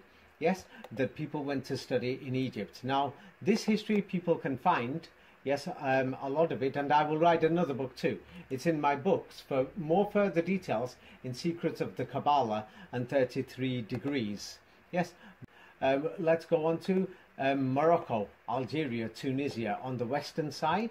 Yes, we've because there's Muslims there. Some people are going to say it's flimsy. It's not enough. So now here there's madrasas. Now what do you call it? That were in Morocco, Algeria, Tunisia. They were funded by private people. Yes, and so the larger madrasas, these madrasas, yes, were taken over by the French government, the protectorate. Yes, you see, you could have you read it? So they were taken over. But yes. The thing is, let's go through the details of what they were doing. Who was running these madrasas? Who was running Morocco, Algeria, Tunisia, Libya, and then we'll get to Egypt. So now we will go through what was going on, and this is very suspicious. You could read this.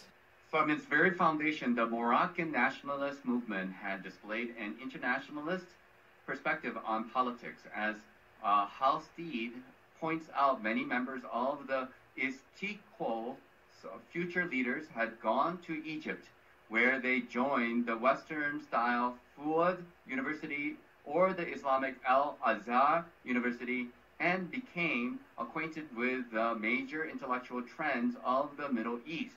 Because of creating a modern educational system for the sons of the native elites, the first group of young Moroccans traveled to metropolitan France to continue their university studies. There, the young Moroccan students made contact with their Algerian and Tunisian peers.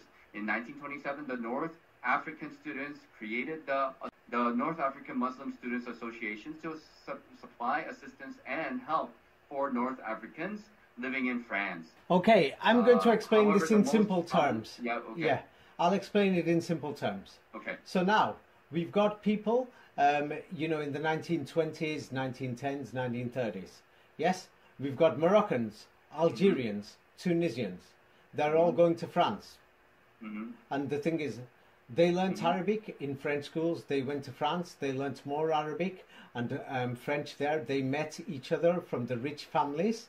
Yes? And so basically they met there and they're deciding the future. These are the rich families and the governmental families and all these people. So they went to France because they were under control of the French. The French educated them and things like this. Yes, so they were meeting with people who came from Lebanon in the next paragraph, Shakib Arslan and other things. So they're meeting all these people from Morocco, Algeria, Tunisia, Libya and throughout the entire region. Yes, because it will take time, so I'll make it faster. But people can pause these things themselves. And I'll read this. Yes, to make it, to understand. Yes, so what happened?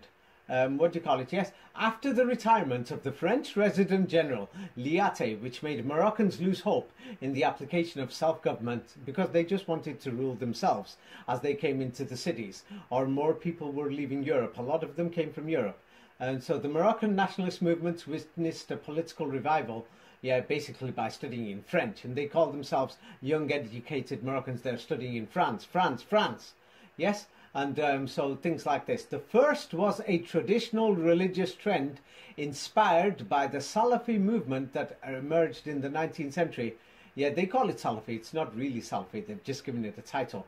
From the teachings of Jamal al-Din al-Afghani and Mohammed Abdu. Can you see his name on the fifth line? Mohammed Abdu. Yes.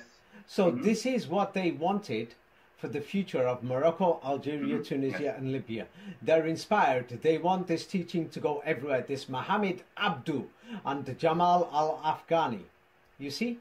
And so the thing is, and the other trend is, that's what they wanted for the religious system in Morocco, Algeria, Tunisia. They want this religion system of this Mohammed Abdu. Let's see who he was. And the other thing is they want the educational system established by the French in Morocco, Algeria, Tunisia. You see? So that's what they wanted.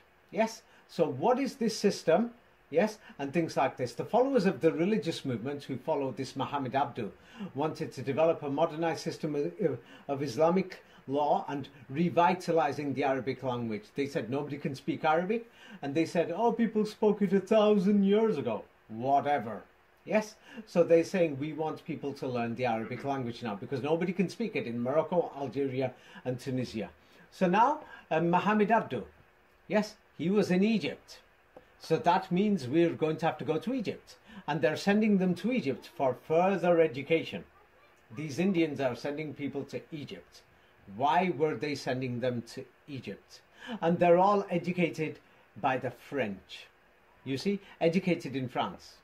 Yes, and the thing is, their country people can't speak Arabic. Why can't they speak Arabic? They want to bring, what they wanted to do, yes, is they wanted to teach Arabic, and nobody can speak it, and they wanted the religious system from the teachings of this Muhammad Abdu.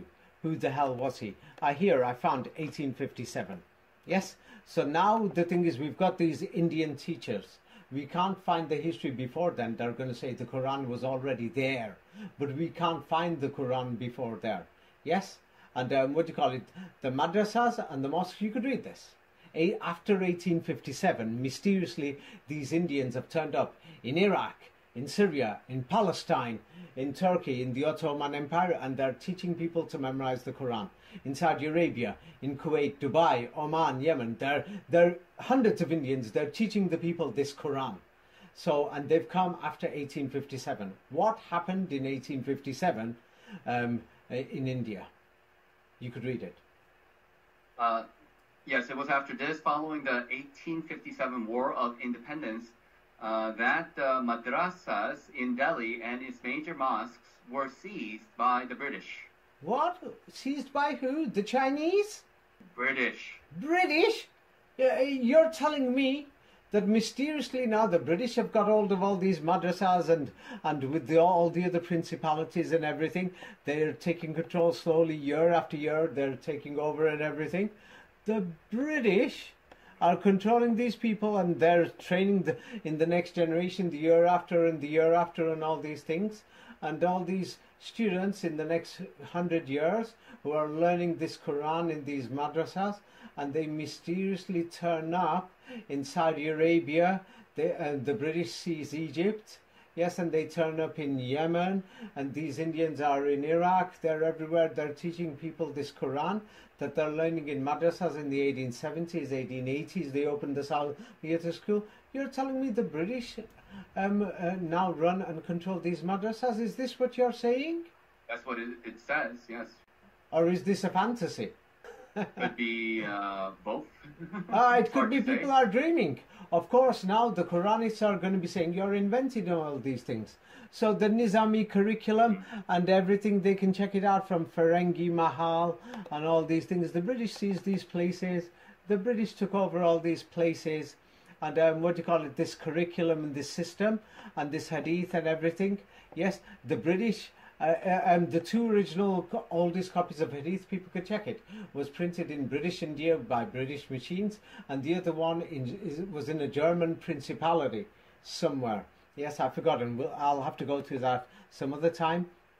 And these things. But anyway, so now the thing is, the Saudis are financing all these mosques in Pakistan and India. It's because they're financing their grandparents. That's all they're doing.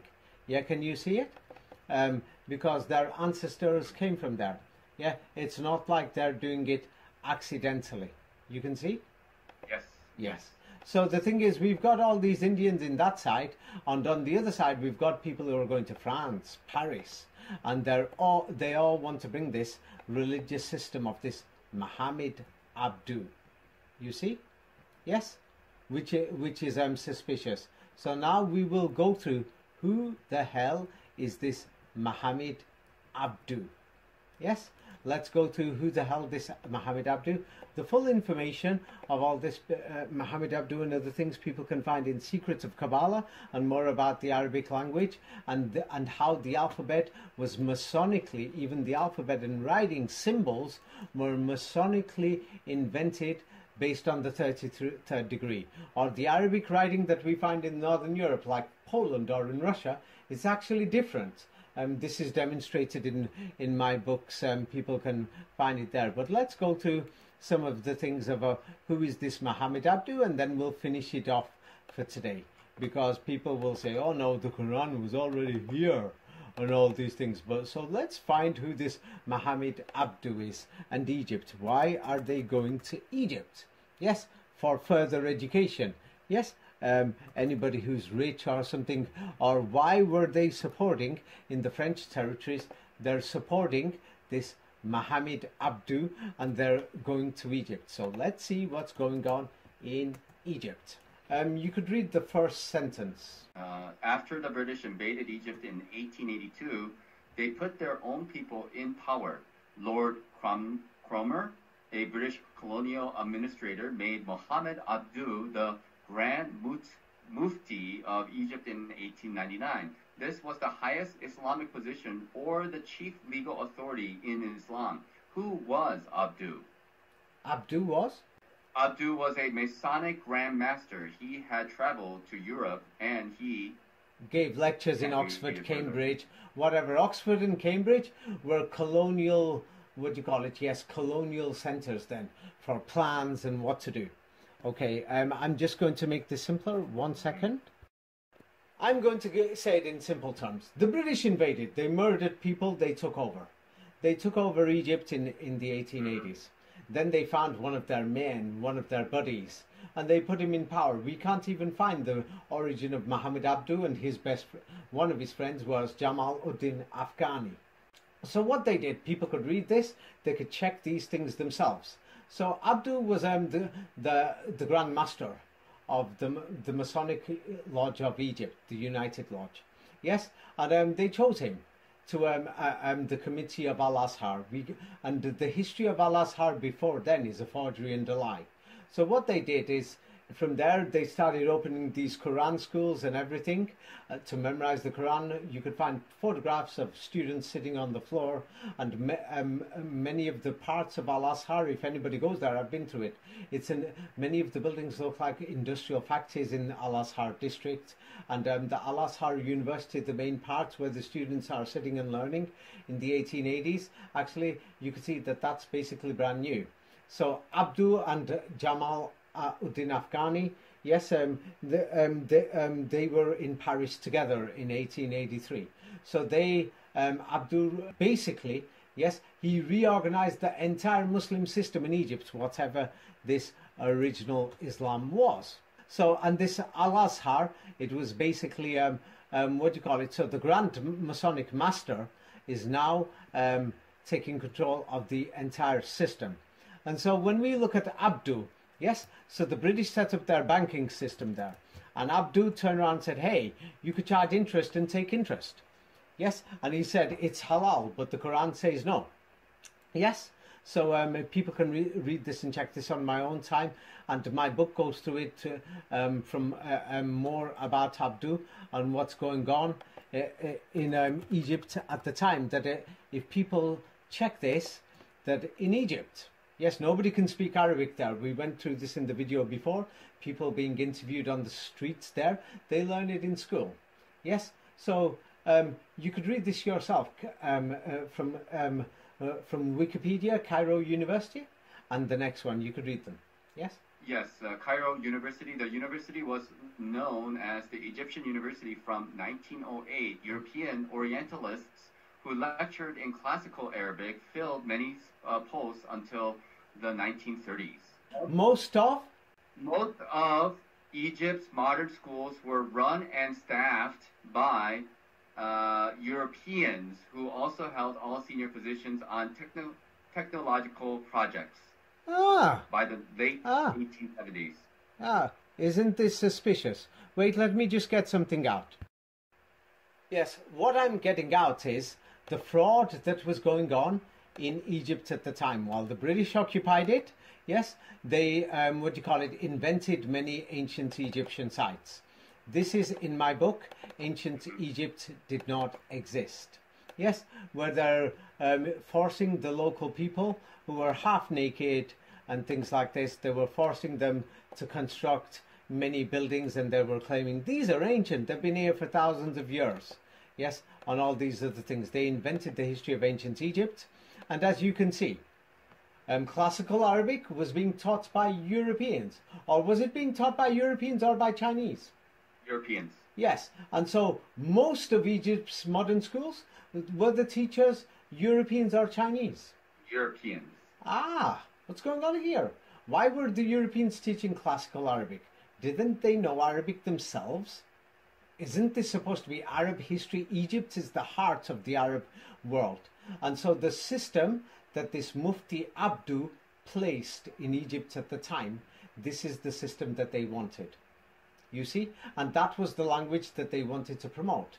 This so-called classical Arabic, which they call modern standard Arabic, because they've updated the meanings. People can check this themselves, how the Freemasons updated the meanings in many of the dictionaries from the time of Abdu. Yes, or the classical Arabic, yes, was being taught by, who is it? From where in the world did they come from? Africa, did you say? These teachers are teaching classical Arabic?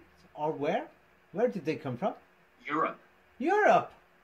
Yes, because the local people didn't know it themselves. So the British invaded, and they put many more hadith books there also, and it took time over the years. More and more people taught it. The British were controlling the entire education system there. They were funding it. Let's see if I have the information before me, or I'll have to put it in a new book, how the British financed all the schools in Egypt and run and controlled all these schools there. If I have it, then we can share it now. If not, what do you call it, I'll put it in a future book, or people can go and check themselves. They can check what Lord Cromer did and what the British administration did, because there's many letters from the East India Company. The thing is that went from one office to another, from teachers and from the funding, where the cash went. You know what I mean, because it wasn't free. It cost them money, you see. So they did these things. It wasn't a free thing. So as you can see, so today all these Quranists are using these dictionaries, and I showed you before, the manuscripts are a forgery. The manuscripts do not match the oral Quran. Can you see this? And the oral Quran, yes, was being taught before the people could even read and write. You see? So the oral Quran was being taught first. This is why I told people to go to the mosques, go and see what the original meanings that the people preserved throughout the entire region. So the manuscripts came later in the 20th century as printing increased, and then they're going to say many of these things are older. People can check who opened these museums, who did the 1924 manuscript. By the way, people will find this information, more information about these things in my new book, Secrets of the Kabbalah, and in that other book, 33 Degrees. They'll find this information there. But because it's going to take too long, I'll leave it at that. But the thing is, I'm not saying this, the evidence shows it. The people didn't know this Quran. People had tattoos, many other things. People who came from Northern Europe, they mixed in the Middle Eastern side. They came from Russia, Poland, and other places. There was war between the Ottoman Empire after the French invaded Moscow for 100 years. They were at war every single year. People can check this history all the way through till 1923, World War I. There were all these wars and battles going through, and people were leaving Northern Europe, that we could see people crossed over into Morocco, Algeria, Tunisia from Europe. I've said this before, and it's in my books and in the books of Professor Anatoly Fomenko. Yes, so the thing is, we can't find this Quran in the Eastern Europeans because many of them went to America, and we can't find it amongst them. Yes? So the thing is, when they came to the Ottoman lands, they're learning this Quran. So that's why I've always said I could trace it back to the origins. It started around 200 years ago, around when the British arrived in India, and the Dutch and the French and the Spanish, the East India Company, the Dutch East India Company, and the Jesuits. Now, if we and you could see the people are naked in the entire region, apart from the Ottoman and the Russians and these other people who went south. They were the people who were in the city areas because they were used to living in cities in Europe. Yes, and in the deserts, many of the people, yes, many of those people even came from the Indian subcontinent. That's why many of them look similar to Indians, like Indians and Pakistanis. And many of them interbred, so they look a little wider in Syria, Jordan, and other places. We can see this in Israel, in case people are saying, no, I don't believe it, that white Europeans mysteriously changed colour. It's only been 50 years. Within 50 years, 1/3 of the white Europeans now look dark in Israel. You saw the photograph yourself in the classroom, yes? You can see it, yes? So the thing is, you know, that's only within 50 years. And we're talking people who migrated in the last 150 years from the 1850s, 60s onwards, who arrived in this territory. They've migrated. Some people still look fully white, yes? So they went to Saudi Arabia, many other places and everything, yes? So the thing is, because millions of people went to Iran, to Central Asia, from Ukraine, from Poland, from Germany, it's millions. It's a history that you can't hide. Same like in America. Many of the local natives are going to say, hey, these people came from Europe. Yes, they interbred. In Latin America, they're going to say, hey, they came from Europe, and now they've interbred. They're called mestizos or mixed. But the thing is, we know that from Latin America, and in America, in Latin America, they went a lot longer, but they intermixed. That's a fact. Yes, that's a fact. And even in Indonesia, the Indians went there and they mixed in with the Chinese. So you can see this, that they're darker over there. You can see it. You can see this. People can actually see this. It's not like something I'm making up. So there was mass migration from Europe. We're talking millions of people on the move. Many of them died on the way. Many of them resettled in North Africa and the Middle East, or that region was half empty, and in many places it was totally empty. There was nothing there. They invented the history. It's in my book, Ancient Egypt is not ancient, and you know, these ancient civilizations didn't exist. Yes? So the thing is, when Flamenco's saying it and when I'm saying it, the evidence is there. We're not just making this up. You can check in the 1930s, 40s and 50s. Saudi Arabia, we can't seem to find that it wasn't even Muslim. So this then leaves the question, who was the Prophet Muhammad? Did he exist? Many people are asking this. Where did he really live? Where was he from? Where did this Quran come from? So now, if somebody asked you, if somebody said to you the Quran came from Arabia or the Middle East, what would you say? Yes or no? No, I would not say yes. No. The Quran came from not come Africa. From the Middle East. The Quran came from Africa. What would you say? No, I don't think the Quran came from Africa either. Now, another thing is, many of these words in the Quran, there's only 500 for 85%. 60 words make half the Quran. Many of these words, we find them in European languages. Like when they say hadith, in Spanish they say dis, or in French, díseme, or il dis, or he's saying, it means saying. So many of these words, we find them in European languages. It's not just something that's made up. You see, so the thing is, we can see this history. So we can't seem to find the Quran. People have got tattoos, many other things that are coming from Europe, and many of the natives are actually naked. They must have gone there, you know, before. They were called Essenis or Sunnis, and they're following the Sunnat. And at the same time, that we can see that everyone says in India, the British caused these religious divisions. And they caused the fights, or none of these fights existed. They increased by the day. That by 1947 people couldn't tolerate it because of these religious differences, and more idols coming, more Islam coming, and more people and more of these priests or businessmen taking advantage. They're not priests, they're businessmen. That we can even see, for example, I gave an example that the Hindu Brahmins run this Islamic center where there's a shrine and there's Hindu visitors. There's hundreds of these in court. There's massacres going on every month in India, and things like this between both sides. And this is what happened, yes, in Europe because of religion. And so the thing is, if these people can't speak Arabic, yes, they can't speak it. We've got to question, where did this language come from? So now another thing is, can we even trust the dictionaries? Or have they invented the meanings? Most likely invented the meanings. What are you going to think now? We're talking the entire region. Hundreds of millions of people. Many countries. Nobody could speak Arabic. You can see this yourself. that they're going to France, these colonial schools, and they're coming back and they want to spread this system of Muhammad Abdu and this Arabic language where European teachers are teaching it in Egypt, classical Arabic and other things. And these Arabic books are mysteriously being printed, yes, by European machines. And these hadith books are being printed by European machines. The Europeans are shipping people from the madrasas that the British took over, and the French and these other things that we don't even know what they had before then. We can't even seem to find the Quran anywhere in Saudi Arabia. We're finding naked people. We can't seem to find this oral system before then. Yes, what do you say? Will you trust the dictionaries at all, what anybody's telling you? No. Yeah, a natural person will turn around and think, who wrote these dictionaries? Where did these dictionaries come from? Why were the British sending these people? It's a long topic. I talked about this with Raphael. What do you call it? The Invention of Islam was one video about the madrasas in India, and more in Secrets of Kabbalah and 33 Degrees.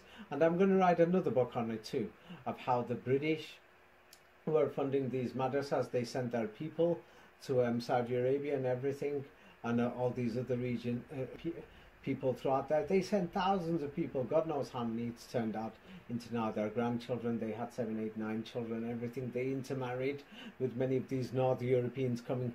That's why we see some people are more wider, but other people you can clearly see they're Indians, and of course into Yemen many North Africans crossed and other things. Yes, so we see a mixture and other things, but we can see what's going on.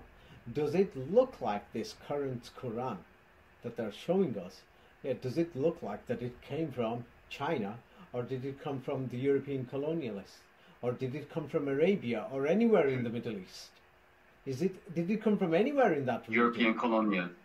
Yeah, and even if somebody wants to say it didn't come from the colonialists, can you find the Quran in the entire Middle East before the Indians brought it after 1857? No. Can't seem to find it. I can't find it. That even in and then when we go further west, Morocco, Algeria and Tunisia, that the people will tell you many of their families don't know the Quran, and many of their grandparents, that they only just learnt it, that they will tell you. That's why I told people, go to the mosques, that you'll find the original meanings when they started to first teach it, before they changed the Masonic meanings. But where did they get their first meanings from in the first place? That we can see that many of these books are actually in Europe, these so-called Arabic history books, that they're in Europe and in America. That's where we can find them. That we can find the printed Qurans were only printed in the 17th century. Flamenco says 15th, 16th century, but the 200 years or 100-year Napoleon century, I can't seem to find it. Yes, that they've added on the 100 years, that the 19th century is actually the 18th. That they just added on 100 years and repeated and invented the history. Yes, but so after the colonials took over and these people went to study in England and France, yes, same like Muhammad Abdu went to France and Afghani went to France, and then Abdu was giving lectures in Oxford or whatever. Oxford wasn't a university then. It's like a private building for colonial agents, you see, like a CIA building, you see, or where businessmen and the elite are meeting. That's what Oxford and Cambridge University was in them days, 100 years ago. People think it's a university like today. No, it's not. You see? So people will have to think again. So this is why people have to ask, where did the Quran come from? Yes, who invented the dictionaries? And why is the language of the Quran basically 90% similar to the language of the Old Testament? They can check it. Anybody who knows the Quran, they can open up the Old Testament. It's just a different printing font that they call Hebrew. But if you read the words, you'll see they're exactly the same. But if somebody else reads the word who studies Hebrew, will pronounce it differently. That's all they've done, is change the pronunciation. Yes? And they've given different meanings. And then the Hebrew dictionary is a 20th century and other things. And some of the older Hebrew meanings were actually Arabic meanings from the Jesuit meanings from the older dictionaries, or from this original Arabic that was in Europe. Because we can find many of these Arabic words are actually in European languages. They're not in any of the local dialects. Maybe half or less than half. And the thing is, as you can see, nobody speaks this language. Yes, Nobody even seems to have the Quran. In North Africa, the Quran arrived there later, a few decades later, compared to the Middle East and in India. That's why you can find these tattoos, and many people are. You can even see in many villages they don't know this Quran. That's why I told people to go and check in the villages. I wanted people to find this history themselves. That many Moroccans will tell you, hey, they were teaching our parents how to wash their hands and everything. Yeah, because something happened after the collapse of Moscow and the old world civilization got destroyed. The world went backwards. So we had to teach people how to wash, clean and everything. This is the same thing you can find in the Alliance Israel schools. They're teaching modern Judaism throughout these Alliance Israel schools. They were teaching them how to cook, how to clean. Yes, first how to wash and everything. I'm being serious to you. You will find this history. It's not so long ago, in the 1920s, 1930s. And today they call them Sephardi Jews who went to live in Israel, who are from the Middle Eastern countries, from India, from Pakistan, from Iran, from Baghdad. They went to live in Israel. And they mixed in with the, so-called European Jews who came from Poland or Polishstein or Palestine. Yes? One second. Yes, so the thing is, I'm from the research. This is not what I'm saying. What does the historical evidence show? Is the oral Quran older than like 200 years? No. Is the oral Quran older than 200 No, it's not. years? Yeah, I can't seem to find it. So this is what I found in my travels. I've interviewed thousands of people over the many years. And so the thing is, those that learnt it, I traced the origin. And so the thing is, that's why I wasn't being arrogant. I wasn't promoting Sunni Islam. That's why I told people to go to the mosques. It had nothing to do with I hate one group, the Quranists or something. But I basically said, because they didn't want to do it. So basically I found them to be liars, because many of them didn't want to know this history. Because when they know this history, it means Quranism is dead. The colonials wrote the dictionaries. We can't seem to find the Quran in the entire region, throughout the entire Islamic world. It seems like the oral tradition is 200 years old. The printed manuscripts and everything, the colonials put them there. The Istanbul Gold Quran, half of it turned up in Istanbul, but the other half's in America. No one knows where it came from. Yes? The, the oldest Quran in Samarkand, Tashkent or whatever, Lenin and Stalin sent it from Petersburg in Russia. The spellings in all these Qurans are different, chapter numbers and everything. So these things. And then when you pronounce it, they invented the diacritics so that you pronounce it so that it sounds like a tone. Or otherwise, many people have memorized the Vedas. In fact, parts of the Vedas and things like that. In fact, add this on to the end of the video. I'm going to send you a video of somebody who's reading out the Bhagavad Gita. Yes, and a child who's memorized it. It's amazing. So some people are going to say it's amazing that they memorized the Quran. But the thing is, because the project for Quran memorization had big funding from the British and the East India Company and the French and others. That's why, and the rhyming and the tones, they did it longer. For the Vedas, they didn't start that much because, as I pointed out, yeah, they're following the Sunnata Dharma, not the Sunnata Rasul, the Sunnah of Islam or the Sunni Islam. So a war started. So because the thing is, the Hindus were divided into many more different religions. Only now, as nationalism spreads, it's becoming like a unified religion. They're trying to make it into a unified religion. But here you can add it on and play it. Just put it at the end of the video. We've got a child here, and so soon they're going to improve the pronunciations to make it more with the melody of how to pronounce, let's say, the Bhagavad Gita. She's reading it out. Yes. So the thing is, in the when it came to the Quran, they organized it. They organized the pronunciation to turn it into a rhyme. You see? So it's a serious question. Where did this Quran come from? It's a serious question for researchers. It's nothing to do with religion. If you want to believe, that's your belief. If you want to believe in the Bible, it's your belief. Be my guest. But the evidence shows that the Bible, the written versions were completed only 200 years ago. That's what it shows. They started during the Renaissance. And so now the Quran, we've got the many of the manuscripts in Europe and America, and the printed versions only turn up 300 years ago. So we've got to ask the question, where did this Prophet Muhammad live? We can't find him in Iraq, can't find him in Palestine, we can't find him at the top of the hijab in Petra, we can't find him in Mecca, or otherwise we would have found the Quran already there. It wasn't there. We can't find it. I can't find it. And if anybody can find it, I challenge you, prove it. Prove it. I can't find this oral Quran. 200 years ago is just the beginning, or it's not even 200 years, 1850s.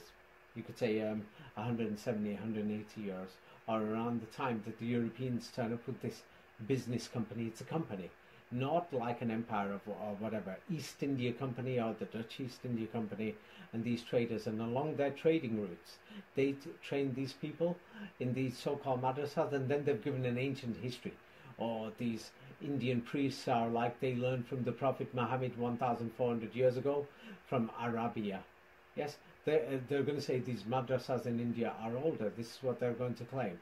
Yes, with the Islamic system, they're going to say it's older, saying that our student went to study in Arabia, 1,000 years ago.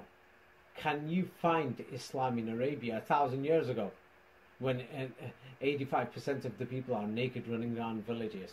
Can you find this Quran in Saudi Arabia before even 150 years ago? No. I can't find it.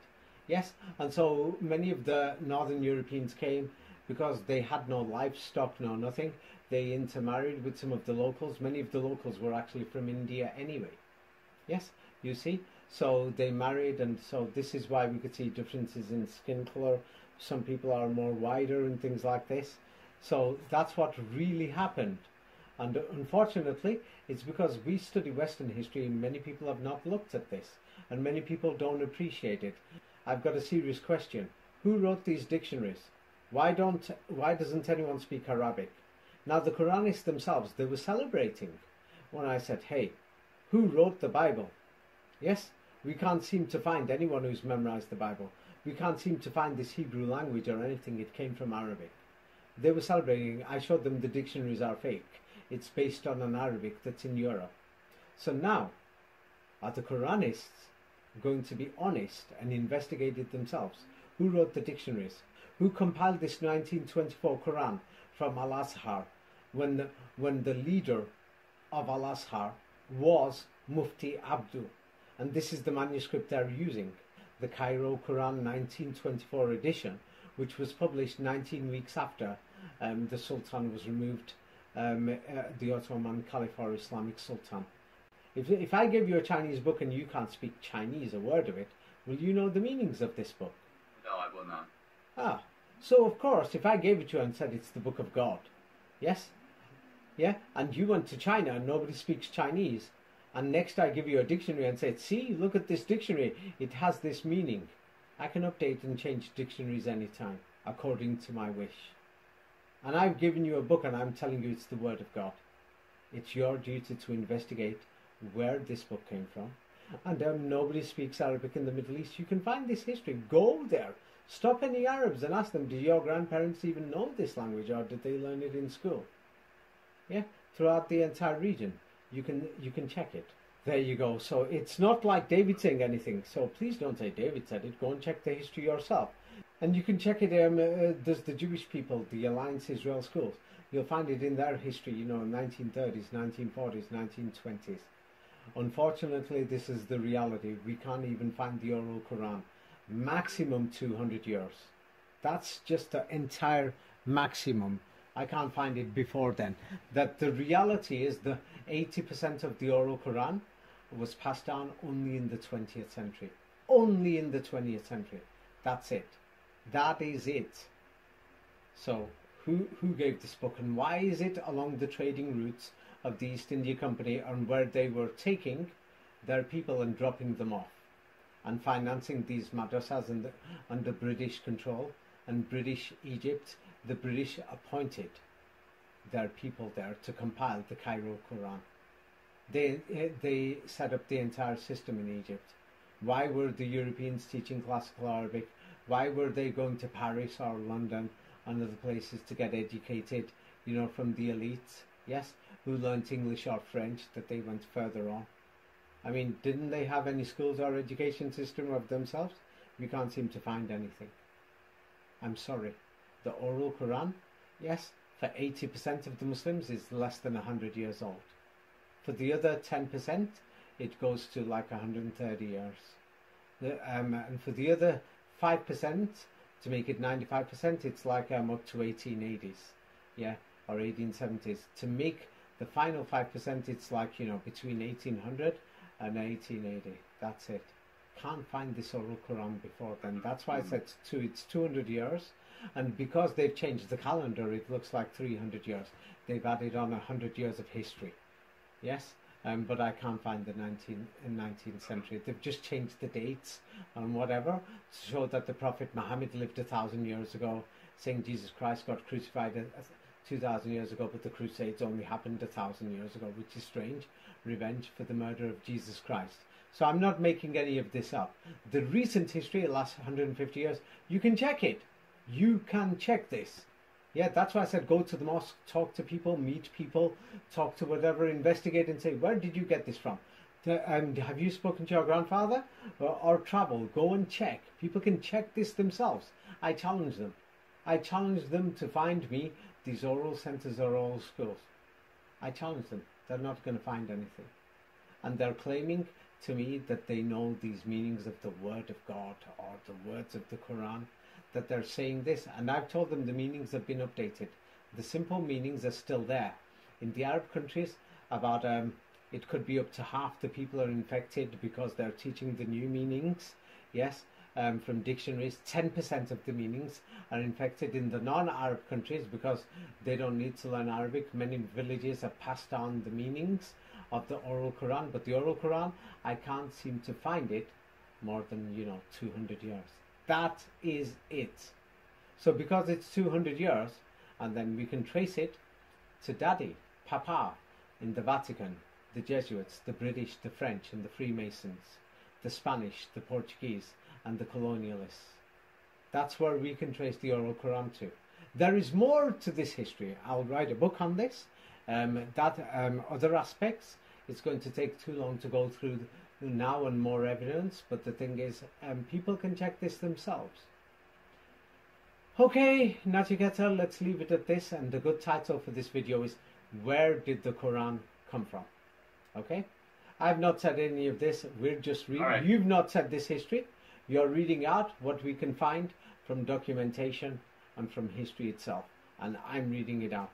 You've not said it, I've not said it, we're just reading and discussing what is there in the evidence, because some of these Quranists are full of hate. They're going to say, Natigeta said this, David said this. They're like children. Yes, something like this or something, yes, but they're going to have to grow up and face the reality, investigate themselves. Okay, let's leave it at that, and I wish you have a very nice day. That's all I can say. Okay. Yes? All right, you as well. Yes, okay. Thank you very much for your time. Have a nice day. Okay, bye.